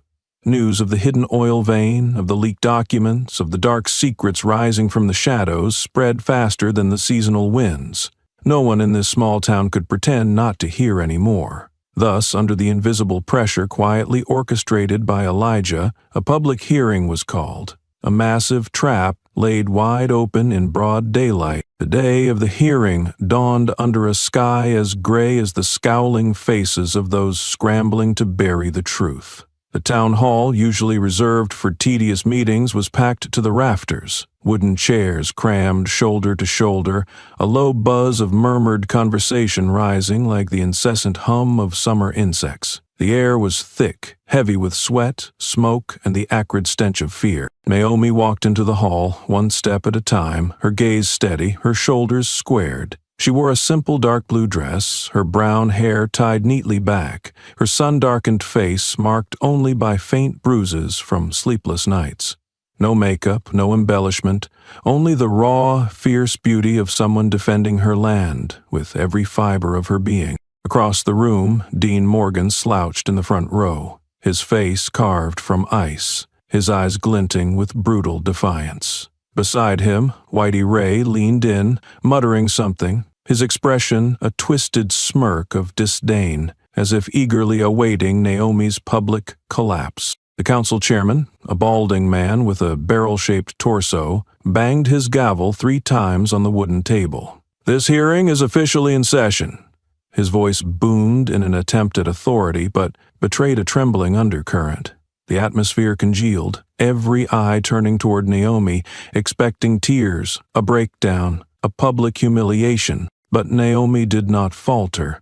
She stepped up to the wooden podium, planting her hands firmly on its edge, lifting her chin to face the sea of faces before her. Her voice rang out, warm but unwavering, each word hammered into the thick, suffocating air. "I am not here to beg for pity. I am here to defend the truth." A low murmur rippled through the back rows, but Naomi paid it no mind. She pulled out a stack of faded photocopies Elijah had helped gather, holding them high. Her voice sharpened like a blade. "This is the deed to my family's land, certified and recorded in 1953. No one, no greedy force, can erase it with a forged scrap of paper." A heavy silence settled. Then, from the back, a rough cough sounded, followed by heads leaning closer, whispering furiously. An elderly man, his face lined with the scars of old battles, stood and thundered across the hall. "I knew her family. They never stole an inch of land." A single clap rang out, sharp, piercing through the suffocating mistrust hanging over the room. Dean Morgan shifted uneasily, his jaw tightening. Whitey Ray whispered something urgently, but the eyes around them had changed, no longer respectful, no longer afraid. Now they were cold, sharp knives, slicing through the paper-thin veneer of their false authority. A middle-aged woman, her face weathered by years of toil, rose from the left rows, clutching a battered file. Her voice trembled but held firm. "This is my tax receipt from 1953. Dean Morgan said the records were lost. Turns out the truth only needed us to stop being silent." The murmurs swelled into loud, insistent talk, then short, sharp shouts, like drums rallying a rising army. Across the hall, a group of young miners lifted a rough banner into the air. "Land belongs to those who bled for it, not those who sell it with others' blood." Dean's eye twitched uncontrollably, his hands knotting into fists, but he could not rise. He could do nothing against a crowd that was awakening before his very eyes. Whitey Ray fidgeted like a rat trapped in a shrinking cage. A long whistle pierced the noise, and someone rolled a small coin toward his polished boots, laughing harshly. "Enough to buy back your honor, Ray?" The hall burst into jagged, merciless laughter. Naomi stood her ground, her back straight as a flagpole in a hurricane, her gaze locked onto the surging crowd. She did not need to scream, she did not need to cry. Her silent defiance, the documents clutched in her hand, were squeezing the life out of Dean Morgan and his cronies in broad daylight. Dean shifted in his seat, his face darkening, hands clenching tighter. Whitey smirked weakly, but the smirk was brittle, desperate, stripped of its usual swagger. Naomi pressed on, her voice heavy with restrained fury, each breath striking like a hammer. "This land is not just property. It is blood, bone, history. rooted here since this town was nothing but red dirt and wild dreams. And today I am not just standing for a plot of land. I stand for the dignity of everyone ever trampled because they were deemed weaker. The room shifted. The contempt that had clung like smoke now faltered, replaced by furrowed brows and uneasy frowns. The murmurs grew into a restless drone. The chairman banged his gavel hard, barking, "Order!" But his voice cracked, powerless against the rising tide. From the back rows, a man sprang to his feet, his old cowboy hat clutched in shaking hands. His voice, rough but fierce, cut through the din. "My family was forced to sell our land 20 years ago. Now I see it was the same damn game." A chorus of agreements rose from different corners, heads nodding, eyes turning like searchlights toward Dean and Whitey, stripping them bare before the public. Naomi dipped her hand into her pocket and pulled out a crumpled geological map. She raised it high, her gaze unblinking. "And here is proof, a hidden oil vein running under my land. You thought I wouldn't see why I was suddenly branded a trespasser? You thought the stench of dirty money wouldn't rise from every forged signature, every corrupt verdict?" Her words, razor sharp, cleaved through the room. A young mother near the aisle pulled a crumpled tax invoice from her coat, lifting it high. "My family was forced into bogus tax payments too? Now I understand. It was all a charade." Dean sprang from his seat, roaring, "Enough!" But his voice was a lonely cry, drowned under the crashing wave of furious eyes now locked onto Naomi, no longer doubting, no longer blind. A small stone flew from the crowd, landing with a dull thud near Whitey's feet. Jeers and mocking whistles followed, sharp as whip crack. The chairman, pale and sweating, hammered his gavel wildly. "Order! There will be a full investigation, formal procedures." His voice trailed off into stammering weakness. Naomi drew a deep breath, her voice now soft but heavier than ever. "I don't want pity. I want justice." She stepped down from the podium, each deliberate footfall echoing across the stunned, silent room. Dean stood frozen, teeth grinding, his eyes bloodshot with rage and humiliation. Whitey hunched over, gripping his knees so tightly his knuckles turned white. Elijah stood at the back of the hall, a shadow among shadows, his gaze hard as tempered steel. He said nothing. He did not need to. His eyes alone were torches lighting the blood-soaked path from which there would be no return. That day, Naomi did not win outright, but she had swung an axe into the rotting roots of the corrupt machine. And from that gash the entire edifice would soon begin to crack and crumble. The first crack had appeared, but Dean Morgan was not the kind to let his rotting throne collapse easily. Right after the hearing, he launched a frenzied counterattack, wielding the dirtiest weapon he knew, the media. If Naomi dared to stand in the light, he would turn that light into a blade to cut into her flesh. Within 24 hours, the entire town was flooded with anonymous flyers, cheap tabloids, and broadcasts from third-rate local radio stations. All of them smeared Naomi, branding her a land fraud, drudging up false claims of financial lawsuits, and accusing her family of a murky history in land acquisition. Dean Morgan, hiding behind this vile theater, pulled every filthy string he had cultivated over the years.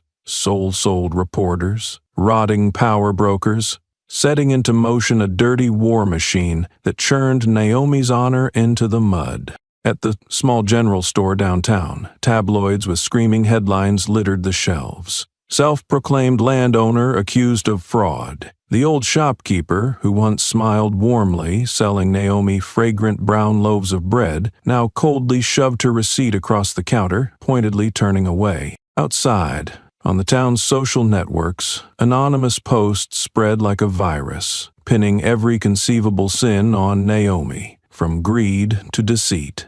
Every doctored photo, every cheap status update, felt like another stone hurled straight at her chest. The crowd, ever so easily led, began to waver. The once sympathetic glances turned cloudy with suspicion. As Naomi walked past the town cafe where she used to sit chatting with neighbors, the laughter died. The hasty greetings turned into cold glances, the polite nods into deliberate turnings away. A group of young men in a corner smoked and sneered, tossing out barbed comments disguised as jokes. Yeah, sure, real honest folks don't need to hide their paperwork. Their dry laughter clung to Naomi like a lingering parasitic shadow. Naomi had known it wouldn't be easy, yet the filthiness of the attack still cut deep. Each accusation was a blade stabbing at the dignity she had spent her life defending. A slow bitterness gnawed at her when she saw a child who once chased after her begging for candy, now clutching his mother's hand, shrinking away as if she carried a contagious curse. His eyes, wide with fear, not born of truth but of the vile lies spreading like wildfire,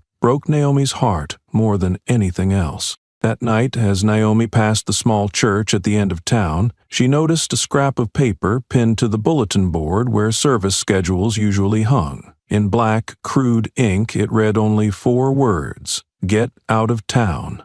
No signature was needed. Silence itself had made every citizen an accomplice. Inside her small home under the tired yellow light, Naomi sat quietly, stacking the smear flyers and slanderous newspapers into neat piles. Elijah leaned against the doorway, his eyes dark, muscles flexing beneath his thick jacket. He didn't need to ask. He had seen enough. He knew they want to break you before you can strike the final blow. Elijah said, his voice low, rumbling like distant thunder beneath the earth. Naomi lifted her head, her eyes bloodshot but burning with fire.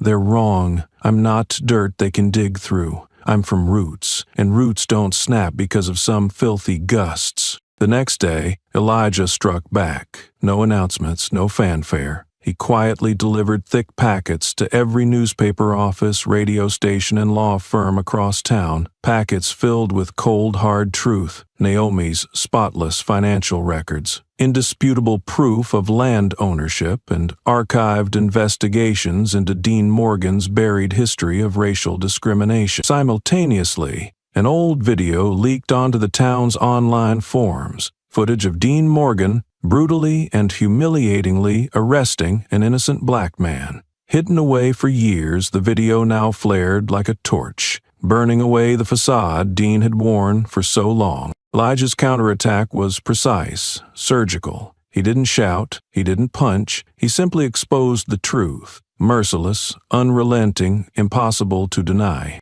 That afternoon, in the town square, Naomi walked through a buzzing crowd as stirred up as a hornet's nest. She walked straight, her head held high, deaf to the whispered rumors and prying stares. This time, however, beneath the gossip, she could feel a shift. Doubt was no longer aimed solely at her. It was starting to turn back toward those who had spun the lies. A hastily pinned flyer on a light post showed Dean Morgan's scowling face next to a scrawled caption, "Dollar Dog." Passers-by stared, some shocked, some sneering. Housewives rushing home with groceries, carpenters, welders, people who once averted their eyes from Dean now exchanged muttered comments and cynical glances at his expense. Dean Morgan knew he had lost control of public opinion. He frantically staged flash press conferences, vehemently denying all accusations, even hiring a high-profile city attorney to salvage his image. But the harder he shouted, the more he sank, like a man trapped in his own quicksand. At a local cafe appearance, Dean was met not with deference, but with chilling indifference. The once deferential cafe owner turned his back, leaving Dean stranded amid icy stares. A regular customer slammed a coin onto the counter, sneering, "Our money can't buy you back an ounce of dignity." Whitey Ray fared no better. He tried attending small gatherings, bellowing in defense of Dean, but the townsfolk's gazes had hardened. One afternoon, as Whitey emerged from the police station, a group of teens clapped mockingly, each clap a slap to his pride. The young woman sneered sharply, "Careful, Ray. Wouldn't want to step in your own career lying in the mud." Whitey's face flushed purple with rage he couldn't. The isolation grew clearer by the day. Meetings that once filled at Dean's mere snap now gathered dust. Partnerships dried up. Calls stopped coming. The town he once ruled with an iron grip, was withdrawing like a cold, relentless tide, leaving Dean and Whitey stranded in the barren, rotten seabed. Naomi understood this was only the beginning. The fight was far from over. But she had learned her first lesson from Elijah. Victory never comes from tears. It comes from hands that grip the truth without trembling, from hearts that bear pain without surrendering. That night, Naomi sat by the window, staring out over the vast, dark fields. Elijah sat nearby, cleaning his pistol with slow, meticulous care. Between them, no words were needed, only the heavy silence of shared understanding. Outside, the night wind carried the scent of dry grass and dust, but underneath it, Naomi caught a different scent, the scent of resistance, the scent of a battle just truly beginning. The media barrage had failed, and from the ashes of slander, Naomi stood stronger, steadier, ready for the grueling wars that lay ahead. The ashes of the media barrage had barely cooled when, in the darkness, a smoldering fire began to take root.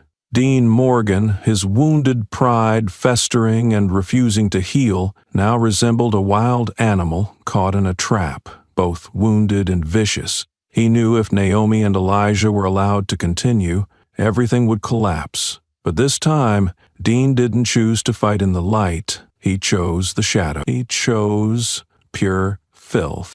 That night, as the town drifted into a restless sleep, two figures slipped through the wooden fence of Naomi's farm.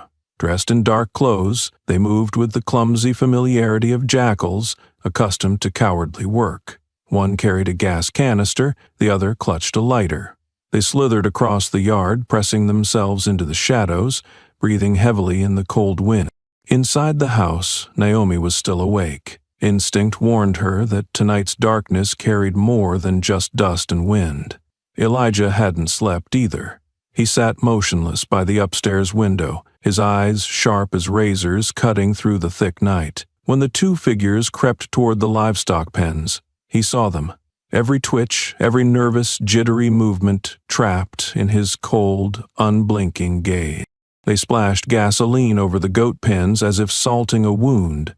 The stench of fuel rose, mingling with the damp earth and dry grass. One of them flicked the lighter, a blue flame flaring up, reflecting the filth in his eyes. But before the flame could catch the reeking vapor, Elijah moved. He burst from the shadows like a steel gust, without a sound. In a flash, he seized the wrist of the man holding the lighter, twisting it backward with brutal efficiency. The sickening crack of bone breaking echoed through the night.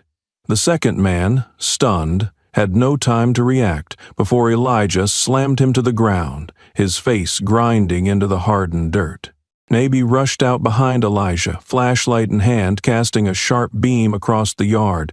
The light revealed their stunned faces. One was a local cop, still wearing his police uniform, hastily hidden beneath his jacket. The other was a familiar thug from Whitey Ray's gang, his filthy face pale and trembling. Elijah grabbed both men by the scrubs of their necks, dragging them across the yard like bags of garbage. He dumped them at Naomi's feet, his voice cold as winter steel. "How do you want to handle them?" Naomi stared down at the two men, feeling no fear, no hesitation, only a coldness in her chest, as solid as forged iron.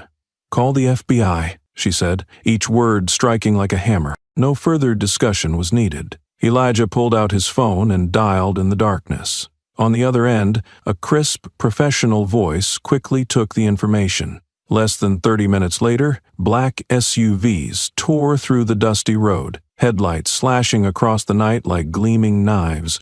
The FBI descended on the farm in a deadly, silent wave. They arrested the two would-be arsonists, immediately separating them for interrogation.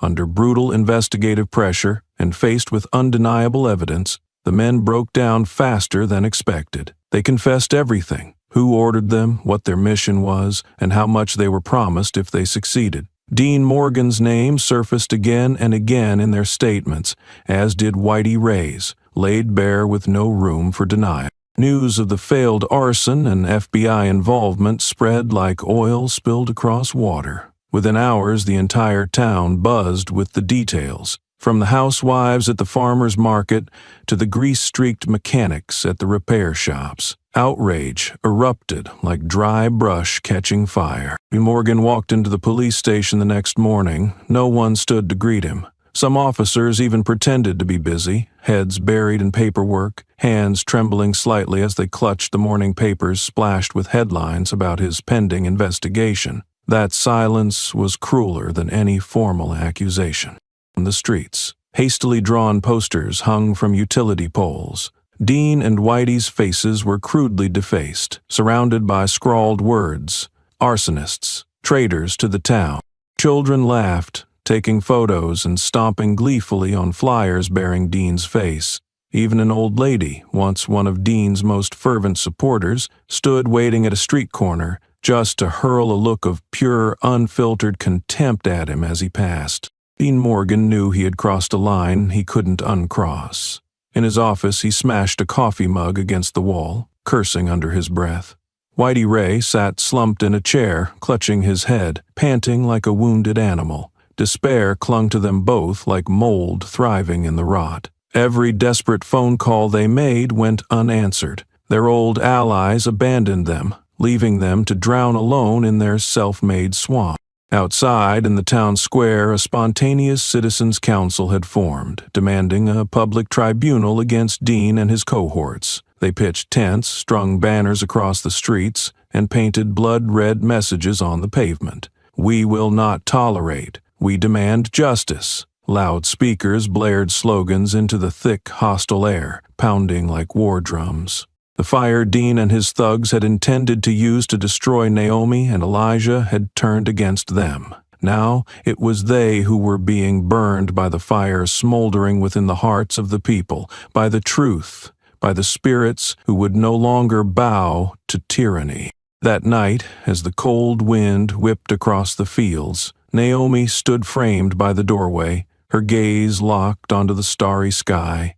She didn't smile, she didn't cry. She simply stood there, silent and unshakable, more certain than ever that justice would never come as a gift from the powerful. It would only come from those brave enough to light the flame, knowing it could consume them, and lighting it anyway. And now that flame was burning, and no one could put it out. The quiet flame had ignited, and now no one could extinguish it. As the first rays of light touched the cracked fields, another phenomenon spread in silence. Phantoms rising from the very soil. A slow, stubborn wave of resistance began rippling across the town. At first, it was just strange glances, half-whispered conversations, but then, one by one, household by household, the farmers who had sunk their roots deep into this land for generations, those who had stayed silent out of fear, began to stand. There were no calls to arms, no banners, only truth, only dignity that had been trampled too long. Old Man Thomas, owner of the cattle ranch at the end of the street, was the first. He hobbled into the town hall, leaning heavily on his cane, his voice trembling but clear as he exposed how Dean Morgan and his crooked officers once forced him to sign over his land for pennies, threatening to imprison his son with fabricated charges. Thomas's testimony was like a pebble dropped into a still pond, creating ripples that refused to stop. Next came Martha, the frail woman living on the hillside farm. Her voice shook as she recounted nights of threats and vandalism when thugs in badges defaced her home because she had refused to sell her land to the so-called town council. Every word she spoke cut deeper into the paper-thin mask of morality Dean Morgan had hidden behind for years. The testimonies poured in like relentless arrows aimed straight at the rotten heart of the corrupt system. Stories of mysterious disappearances, shady land seizures, prime lots changing hands after negotiations soaked in blood and gunpowder. An old farmer with snow-white hair, his arm once broken by Dean to force a land transfer, hurled his rusted cane at Dean as he shuffled down the town hall corridor. His eyes blazed with contempt so pure it needed no curses. Dean Morgan, facing this tidal wave of accusation, no longer resembled a powerful sheriff. He was a bloated, twitching wreck. He screamed denials, grasped at excuses, lashed out, but each word only dug him deeper into the grave he had been shoveling for years. The crowd didn't listen. Every shout he made was met with cold, steel-eyed stares and silent spits onto the dusty floor. Whitey Ray fared no better. The farmers he had bullied, beaten, and forced to sign away their land now gathered outside his house. They didn't yell, they didn't throw rocks. They just stood there, silent, unmoving, their empty stares heavier than any noose. A child, clinging to his father's hand, pointed at Whitey and asked, "Daddy, why does that man look like a rat crawling out of a sewer?" The innocent question rang sharper than any courtroom verdict, and Whitey's face twitched violently, as if someone had skinned him alive. One evening, as Whitey tried to sneak out of town, he was watched from darkened porches. No one spoke. No one moved to stop him, but every step he took was as heavy as if he were wading through a swamp of his own crimes. Flashlights flickered in the dark, pinning him under their cold beams, drowning him in a shame he could not escape. In the long nights, whispers grew around campfires on the outskirts of town, at abandoned farms along forest edges. Stories once buried beneath layers of fear were being told again. The phantoms of truth had returned, and they needed no anthems, no slogans, only eyes, only voices, only persistence sharp as knife. Naomi walked among them, not boastful, not seeking glory. She listened. Every scar unveiled, every heartbreak told, pumped new blood into her heart, making it beat harder, stronger. She knew now this was no longer just her fight. It had become the battle cry of all the souls crushed under the heels of corrupted power. Elijah stayed in the shadows, always close, always silent. He didn't step forward to claim credit. He didn't seek the spotlight. He stood there like a silent spear, ready to strike down any arrow aimed at her back. Spontaneous gatherings flared up at farms across the fields, around bonfires that burned red against the black prairie. Farmers shared evidence, planned collective lawsuits, swapped names and dates, whispered too long in silence. Fear, once solid like ice, melted away under the sun of outrage. Dean Morgan watched helplessly as the town slipped from his grasp faster than sand through a broken hand. He organized secret meetings, threatened, bribed, and begged, but every word he spoke now sounded like the desperate flailing of a drowning man. Those who once bowed before him now raised their heads high, listened with cold silence, and tossed his bribes onto the ground at his feet. Whitey Ray tried to fight back with violence. He recruited outside thugs to intimidate the townsfolk, but it was too late. No one feared anymore. One evening, a group of farmers, barehanded but unflinching, surrounded Whitey outside the town bar. When he reached for his gun, he realized, too late, that he had been disarmed. Simple hunting rifles, wielded calmly, pointed at him from every direction. No words, no shots fired. Only the heavy, silent judgment fell on his rotting spirit. They saw it clearly now. The town would no longer bow, and they knew, facing a town that had awakened, no amount of fists or bullets could save them. At the farmer's market, where Dean once strutted past rows of produce with smug arrogance, handmade paintings now hung across the walkways, depicting Dean as a vulture feasting on corpses. Children stomped and laughed at the drawings, while adults, silent but approving, let the artwork stay. One night, under a sickle moon, Naomi stood atop a grassy hill, gazing down at the sprawling fields. The wind whipped her hair, carrying the scent of dirt, grass, blood, and tears, soaked into this land for generations. Far off in the distance, tiny flames flickered, torches held by farmers marching through the dark. No chants, no banners, only presence, only power, silent but unstoppable as a tidal wave. Elijah stepped up beside her, his gaze heavy with understanding. "We are no longer alone," he said, his voice deep as stone rolling down a canyon. Naomi nodded, her eyes gleaming under the pale moonlight. She knew. The phantoms on the prairie would not vanish. They had become part of the rising tide of truth, and nothing, not even Dean Morgan, could stop the day when that tide would crash down and drown the entire rotten system. The phantoms had risen from the prairie, and the furious tidal wave kept growing, threatening to sweep away every rotting relic of power.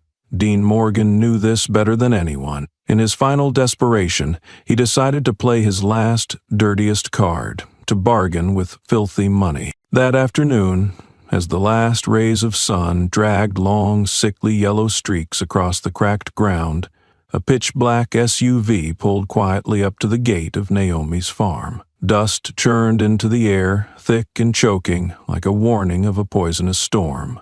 Dean stepped out. His crisp police uniform couldn't hide the grime bleeding through his every step. His eyes, once sharp with arrogance, now cracked and flickered with panic, barely hidden beneath a mask that was crumbling fast. Naomi stood waiting on the porch, the dying sunlight carving her face into lines of stone. Behind her, Elijah stood silently, like a loyal shadow, his eyes cold as tempered steel, tracking every twitch from the man approaching.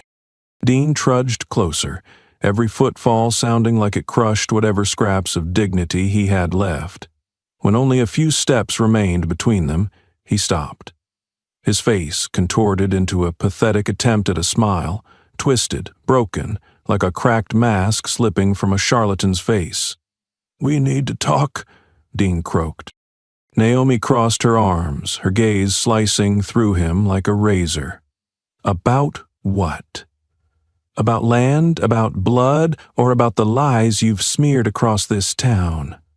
Her voice wasn't loud, it didn't need to be. Each word dropped with the crushing weight of a hammer on glass, leaving no room for excuses. Dean swallowed hard. Then, from inside his jacket, he pulled out a thick envelope.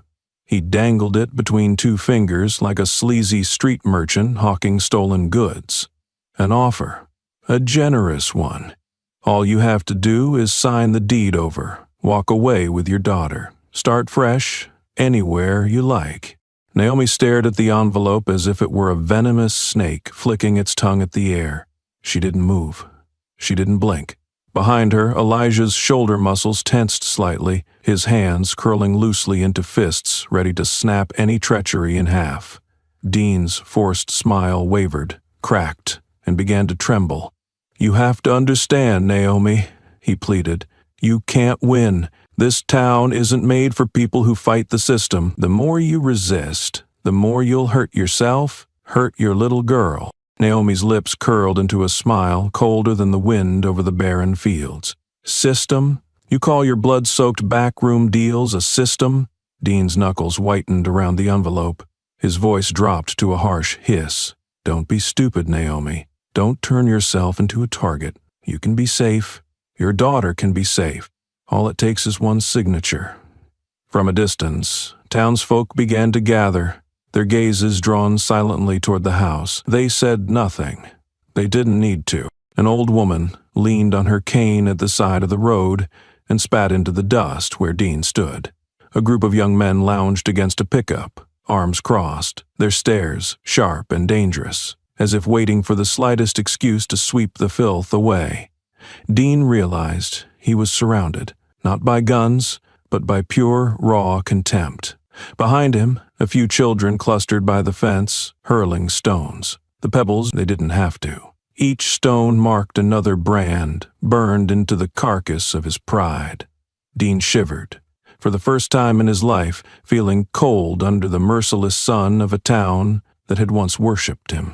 Elijah remained motionless. He didn't step forward. He didn't speak, but the force of his presence was a wall that kept pushing Dean back, inch by inch. Naomi didn't flinch. Her stare hardened, heavy as the storm-choked sky pressing down on the coward in front of her. Dean, desperate now, waved the envelope higher, no longer a bribe but a pathetic offering. Still, Naomi, somewhere, someone whistled, long, sharp, mocking, cutting the heavy air like a blade. Dean's Adam's apple bobbed as he swallowed dryly. His fingers crushed the envelope, trembling with the terror he could no longer hide. No need for shouting, no fists thrown. The town had sentenced him in the harshest way possible, with complete rejection. They had ripped the mask off his face, leaving only a naked, filthy man standing exposed under the sun he once thought he ruled. Naomi descended the porch steps, coming to stand a few feet from Dean. She stared straight into his eyes, unwavering. "You listen to me, Morgan. You can sell a farm, but to sell this land would be to sell our souls. This land isn't up for bargain. This honor isn't for sale. And I, Naomi Walker, will never kneel for your blood-stained dollars." Dean staggered back half a step. His face flushed crimson with repressed fury. His hand trembled as he clutched the envelope tighter, his nails tearing into it. Hatred flared in his eyes. "You'll regret this. I swear it. You'll pay." Naomi didn't reply. She simply stood there, upright, head high, a lone warrior defying an army. Elijah stepped forward one pace, silent, no threats needed. The lethal glint in his eyes was enough to make Dean recoil visibly. Around them, townsfolk continued to gather. Hardened faces, weathered by sun and sorrow, stared with a cold, unflinching judgment that crushed the last scraps of Dean's bluster. An old man, cane in hand, rasped out, loud enough for Dean to hear, "No amount of money can buy back a soul, Morgan." Dean froze. The scorn in the air was as real and cutting as any blade. As he stumbled backward, a child lobbed a handful of dust that exploded against the back of his fine uniform jacket, leaving a filthy stain. Laughter erupted from the group of young men by the pickup, sharp, jagged, cutting across the empty square. Dean clenched his teeth, struggling to compose himself, but his red eyes and shaking hands betrayed him.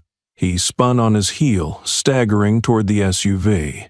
His steps were not those of a man retreating with dignity. They were the frantic, clumsy steps of a coward, fleeing the battlefield. He hurled the crumpled envelope to the ground. Banknotes burst into the air like trash in a sandstorm, sticking to the dusty boots of passing farmers, clinging to the steps of the saloon, fluttering against rusted lampposts. No one stooped to pick them up. The SUV's door slammed shut, the vehicle roared away, leaving only a choking cloud of dust, a final filthy scar on the dying day. But no dust cloud could hide the truth anymore. Dean Morgan had been rejected by the very earth he once thought he owned. Naomi bent down and picked up one grimy bill. She crushed it in her fist, then let it go, watching the dirty paper spin away into the wind.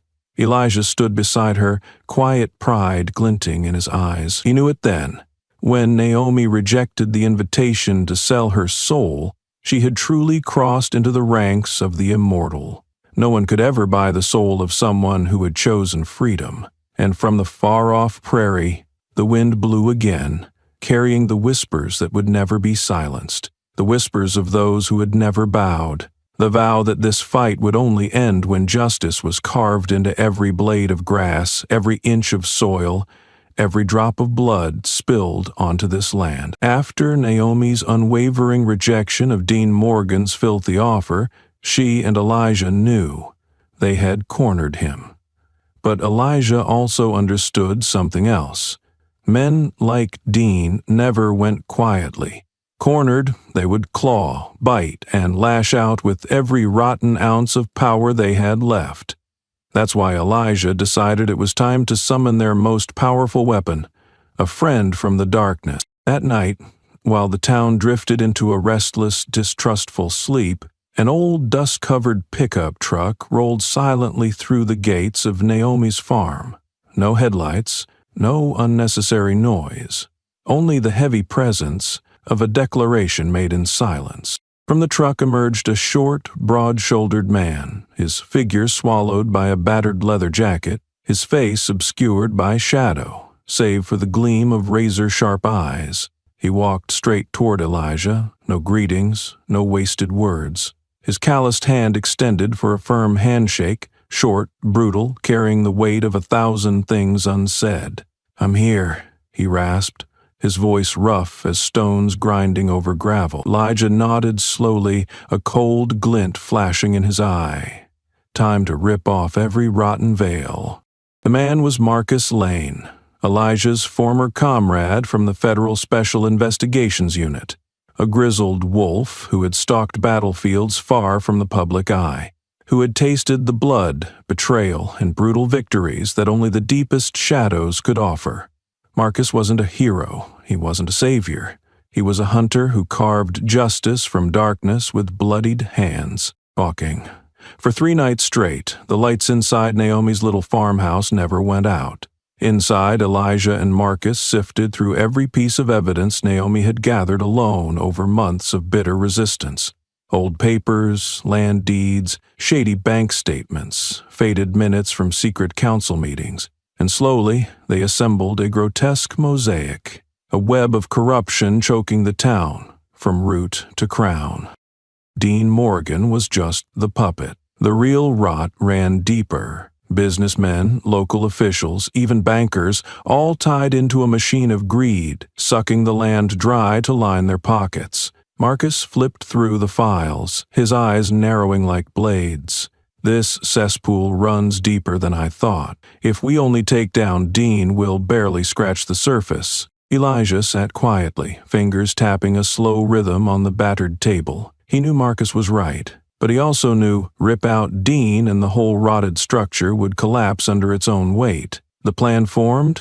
Sharp, surgical, ruthless. Marcus would quietly activate old contacts deep within the federal investigation system. One by one, those who thought themselves untouchable would be dragged into the light. Their guilt undeniable, their crimes unerasable. 3 days later, while the town still reeled from exploding rumors, secret subpoenas began flying out like knives in the dark. This time, the FBI wasn't coming quietly. The black SUVs tore through the dusty streets, no longer hidden, no longer subtle. Metal storms ripping apart the fragile, false calm Dean had spent decades weaving. Dean Morgan was stopped right outside his police station. Marcus stood at the head of the task force, reading the search warrant aloud, his voice dry and final, like chains scraping over cold stone.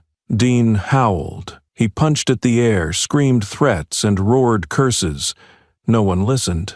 Across the street, townsfolk stood with arms crossed, their faces stony, watching him flail like a beached fish. A child sneaked out a phone, recording Dean's arrest, giggling softly from the shadows. The same hands that once crushed the weak now flailed helplessly. The same authority that once bent the town to his will now hung around his wrists in cold steel cuffs. As Dean struggled, a small scrap of paper stuffed hastily into his palm by someone passing fluttered to the ground. The wind flipped it open, the scrawled message, crude but clear, Whitey Ray fell even faster. Dragged from his home under the grim gaze of gathered townsfolk, Whitey stumbled onto his porch and into a cold wind that seemed to pierce through his bones. No one jeered. No one cheered. There was only the silence of judgment already past.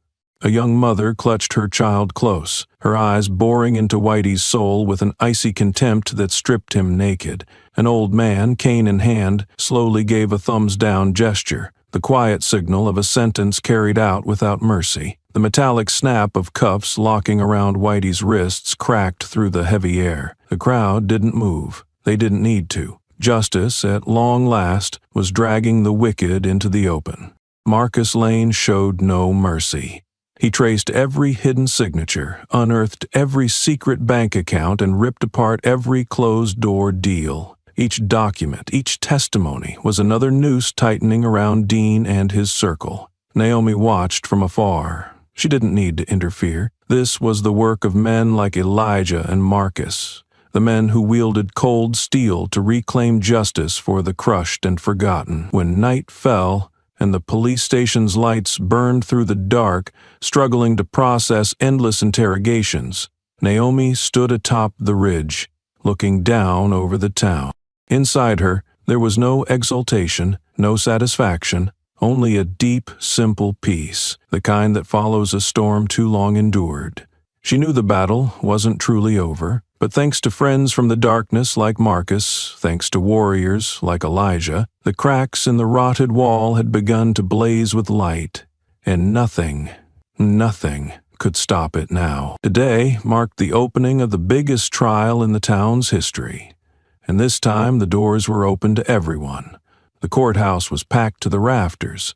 Villagers from every corner crammed into the stiff wooden pews, their eyes fixed like arrows on the defendant's chair. And there sat Dean Morgan.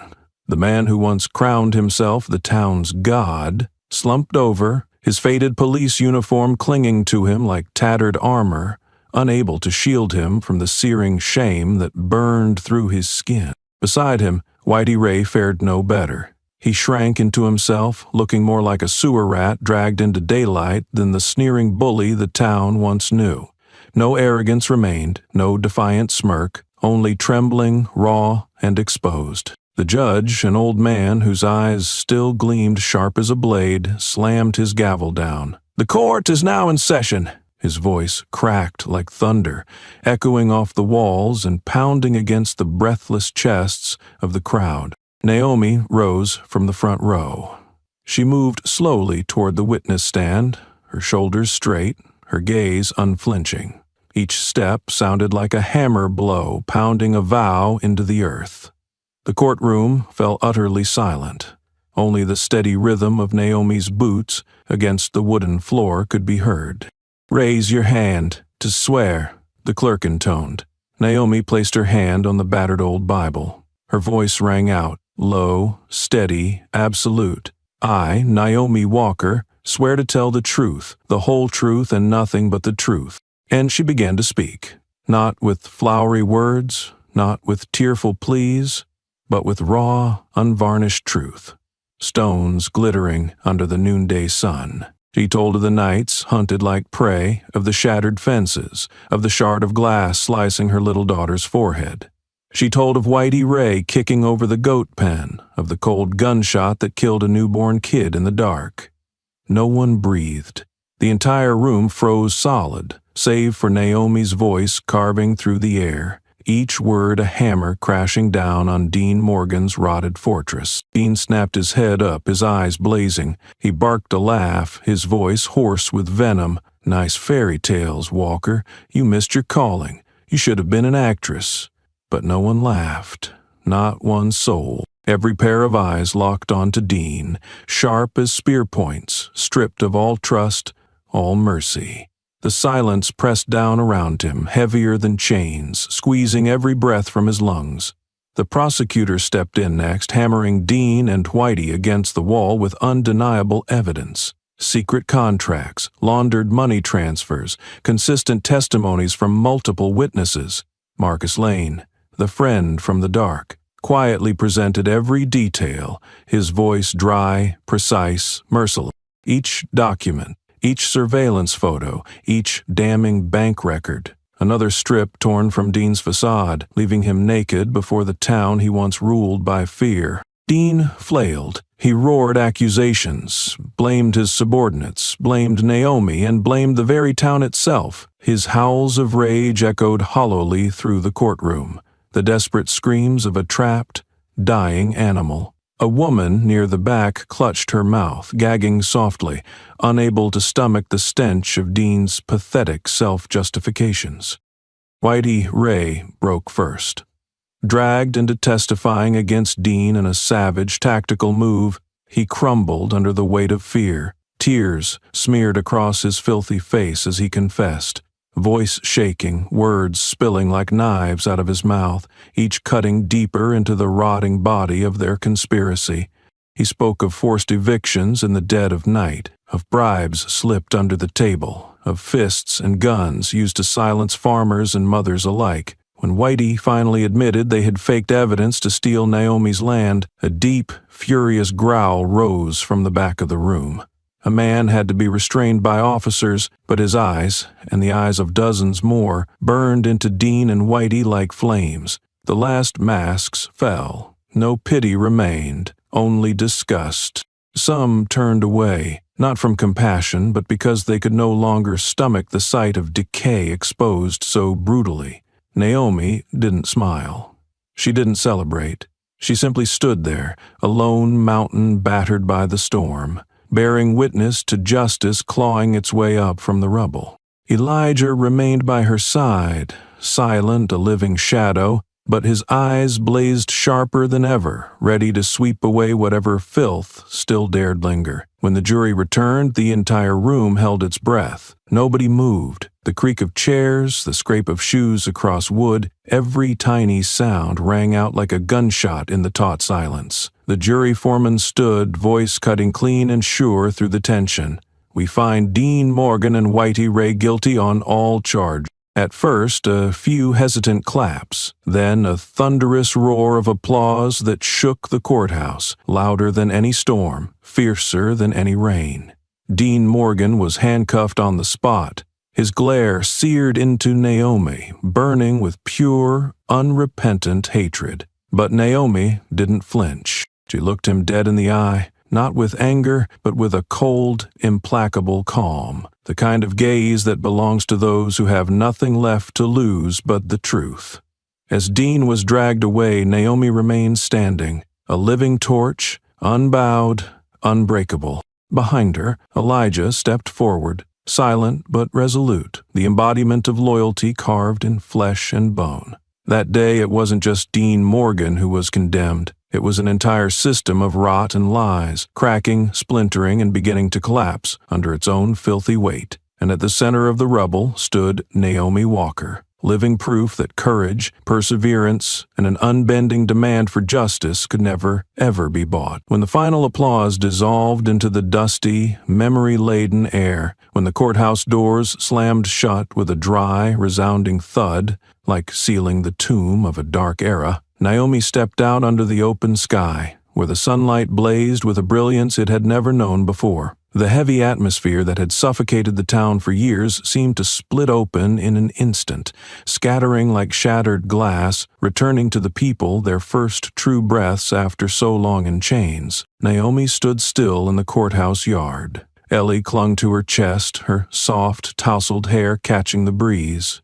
Naomi bent down and kissed her daughter's forehead, feeling the fierce, steady heartbeat pulsing beneath the warm skin. This child had traveled with her through every shadowed night, through blood, through tears, through despair, and now, together, they inhaled the pure, hard-earned air of freedom. Above them, clouds drifted lazily across the endless blue sky, as free as the soil beneath their feet. Elijah moved up beside them. He said nothing. He simply stood shoulder to shoulder with Naomi, his gaze sweeping over the distant fields where Naomi's land stretched out endlessly, where every patch of grass, every scarred tree, every sun-baked ridge had been watered with sweat and an unbreakable will. Dean Morgan was gone. Whitey Ray was gone. They had been shackled, stripped bare before justice, and before the very people they once trampled like dirt. They no longer belonged to this land. But the stains they left behind still remained, and Naomi knew her fight was not yet over. She would scrub every scar clean so that one day the next generation would know this story only as a painful but necessary lesson. The villagers gathered around her, their faces clear now, no longer clouded by suspicion or fear. Someone called out her name, softly at first, then another and another, until a ripple of voices spread across the crowd. Naomi stood among them, not tall, not boastful, but radiating a steady light that made those who had once smeared her name lower their eyes in shame. Among them, familiar faces turned away, avoiding her gaze, knowing that their past silence had been a kind of complicity that could never be washed clean. A middle-aged man, once among those who had signed to support the forced seizure of her land, stepped forward awkwardly. He removed his worn straw hat and bowed his head low to Naomi without a word. That single gesture ignited a silent fire across the crowd. Shy nods, quiet glances heavy with apology. An old woman, frail and trembling, shuffled forward and pressed a coarse handkerchief into Naomi's hand, a clumsy but sincere act of contrition. Naomi smiled, not a tearful, triumphant smile, but the solid, unshakable smile of someone who had fought and won without needing medals to validate her victory. Off in the distance, the remnants of Dean's old supporters slunk away, their faces stiff with humiliation, unable to withstand the silent wave of reckoning sweeping across the square.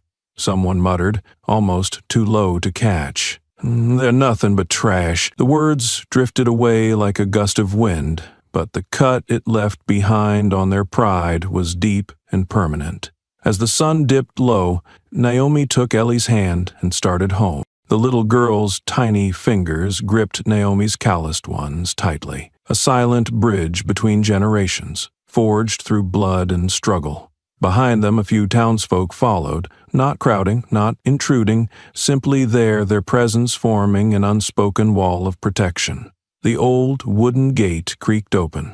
The farm was unchanged, humble, weathered, stubborn as the soul of the land itself. Naomi released Ellie's hand and walked slowly down the dusty path. Every step was a silent declaration. This land belongs to us, and no force on earth will take it away again.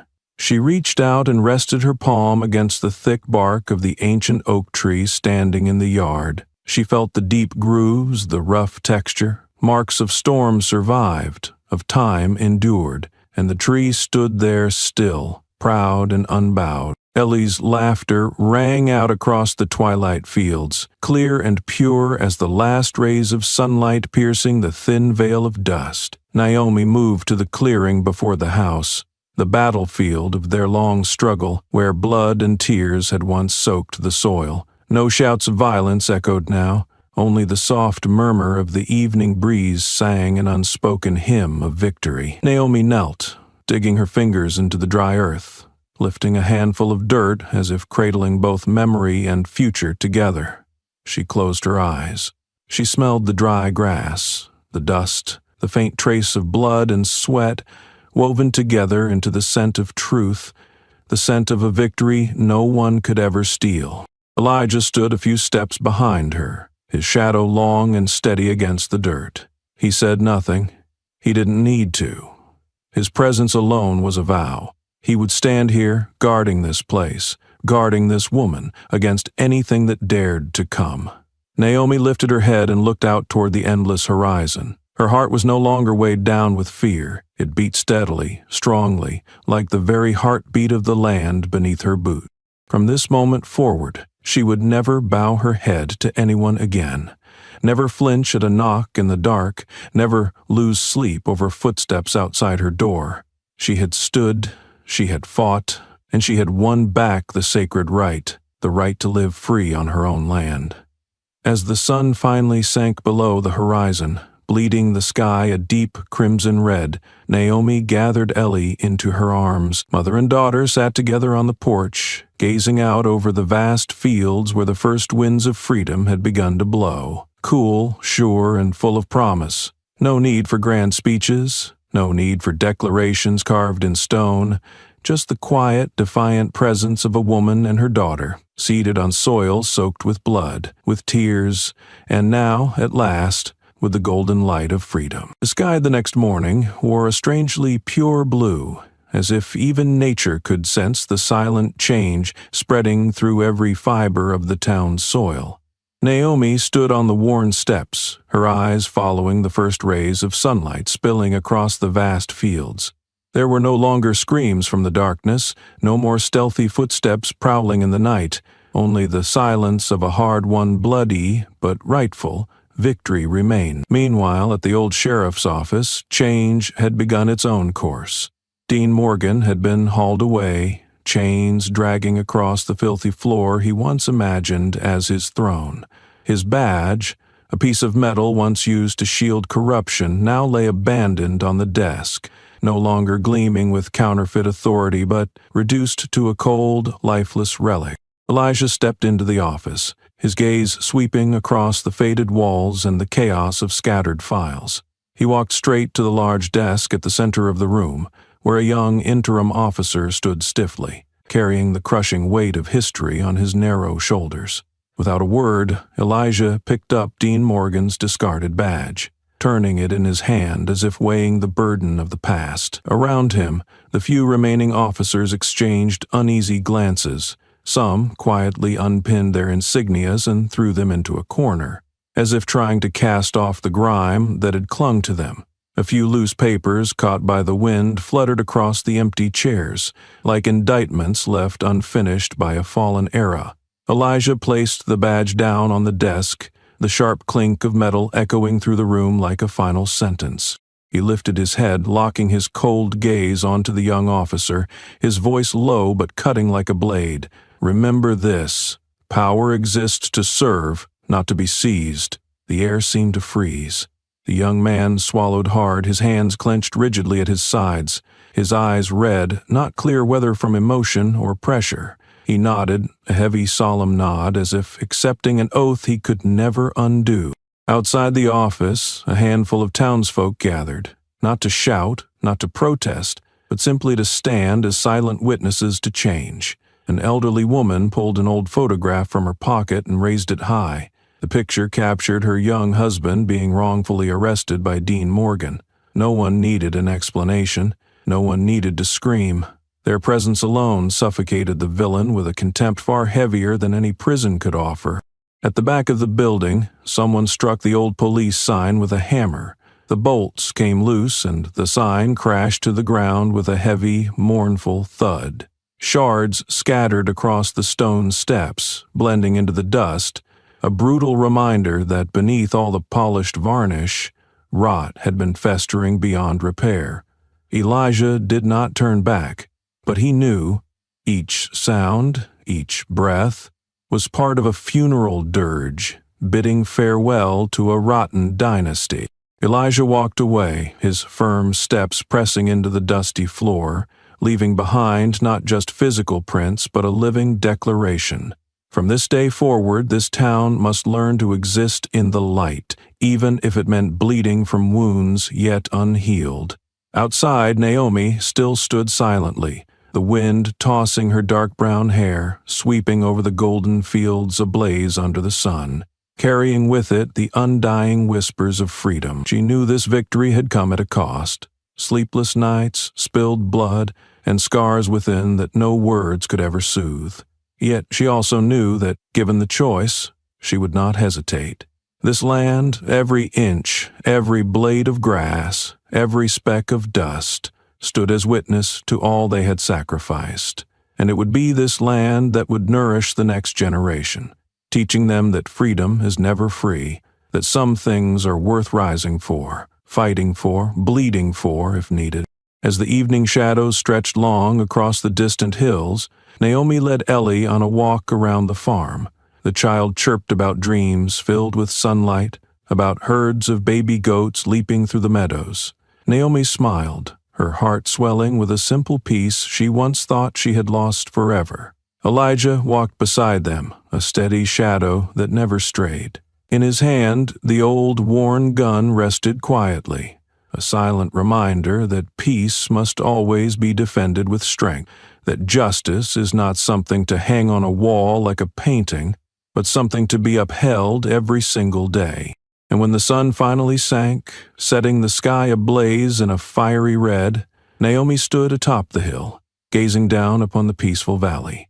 The last rays of sunlight swept over the weary grasses, painting the battlefield, once soaked in silent wars, with a bloody gold.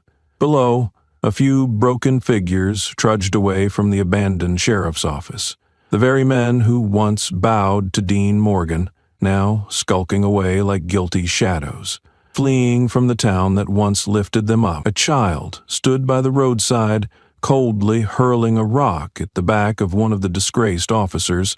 The sharp crack of stone against flesh cut the last thread binding the rotting past to the reborn present. Naomi closed her eyes, stretching out her arms, letting the wind consume her, as a final ritual to bid farewell to what had been. From a clearing near the town, fires sprang to life, the villagers burning slanderous flyers, cruel paintings, and false papers that had once shackled them in fear. Black smoke coiled fiercely into the sky, carrying the ashes of lies, burned clean by silent hatred. No one laughed, no one spoke.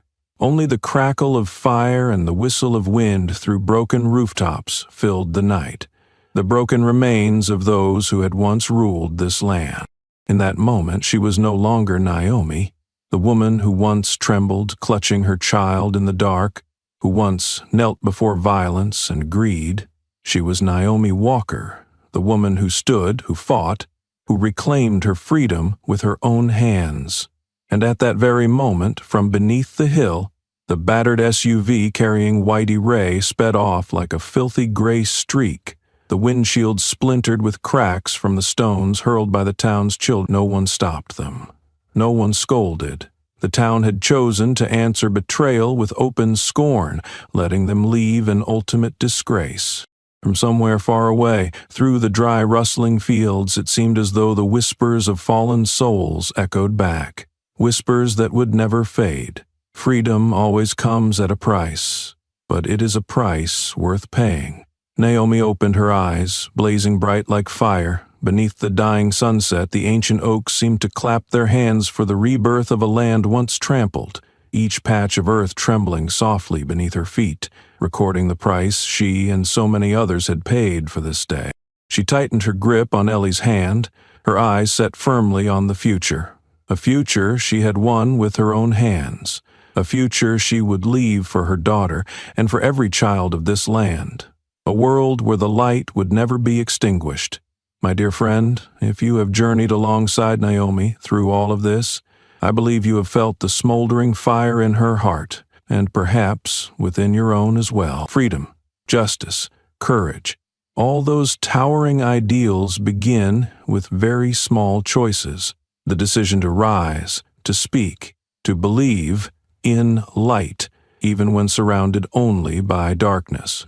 If this story touched somewhere deep within you, I invite you to leave a comment, a thought, about your feelings, or simply share your own story, your battles, your beliefs, your cherished causes. Every share of yours is another spark, adding light to this long journey. Please do not forget to like, share this story with more people, and subscribe to support me in continuing to tell these stories, stories of faith, of dreams, of the resilient strength within every human soul. Together, we will sow seeds of positive energy, and soon, very soon, fields of hope will bloom, just like the fields Naomi defended with all her heart. Thank you for being here, for listening, for feeling. I look forward to meeting you on the next journey.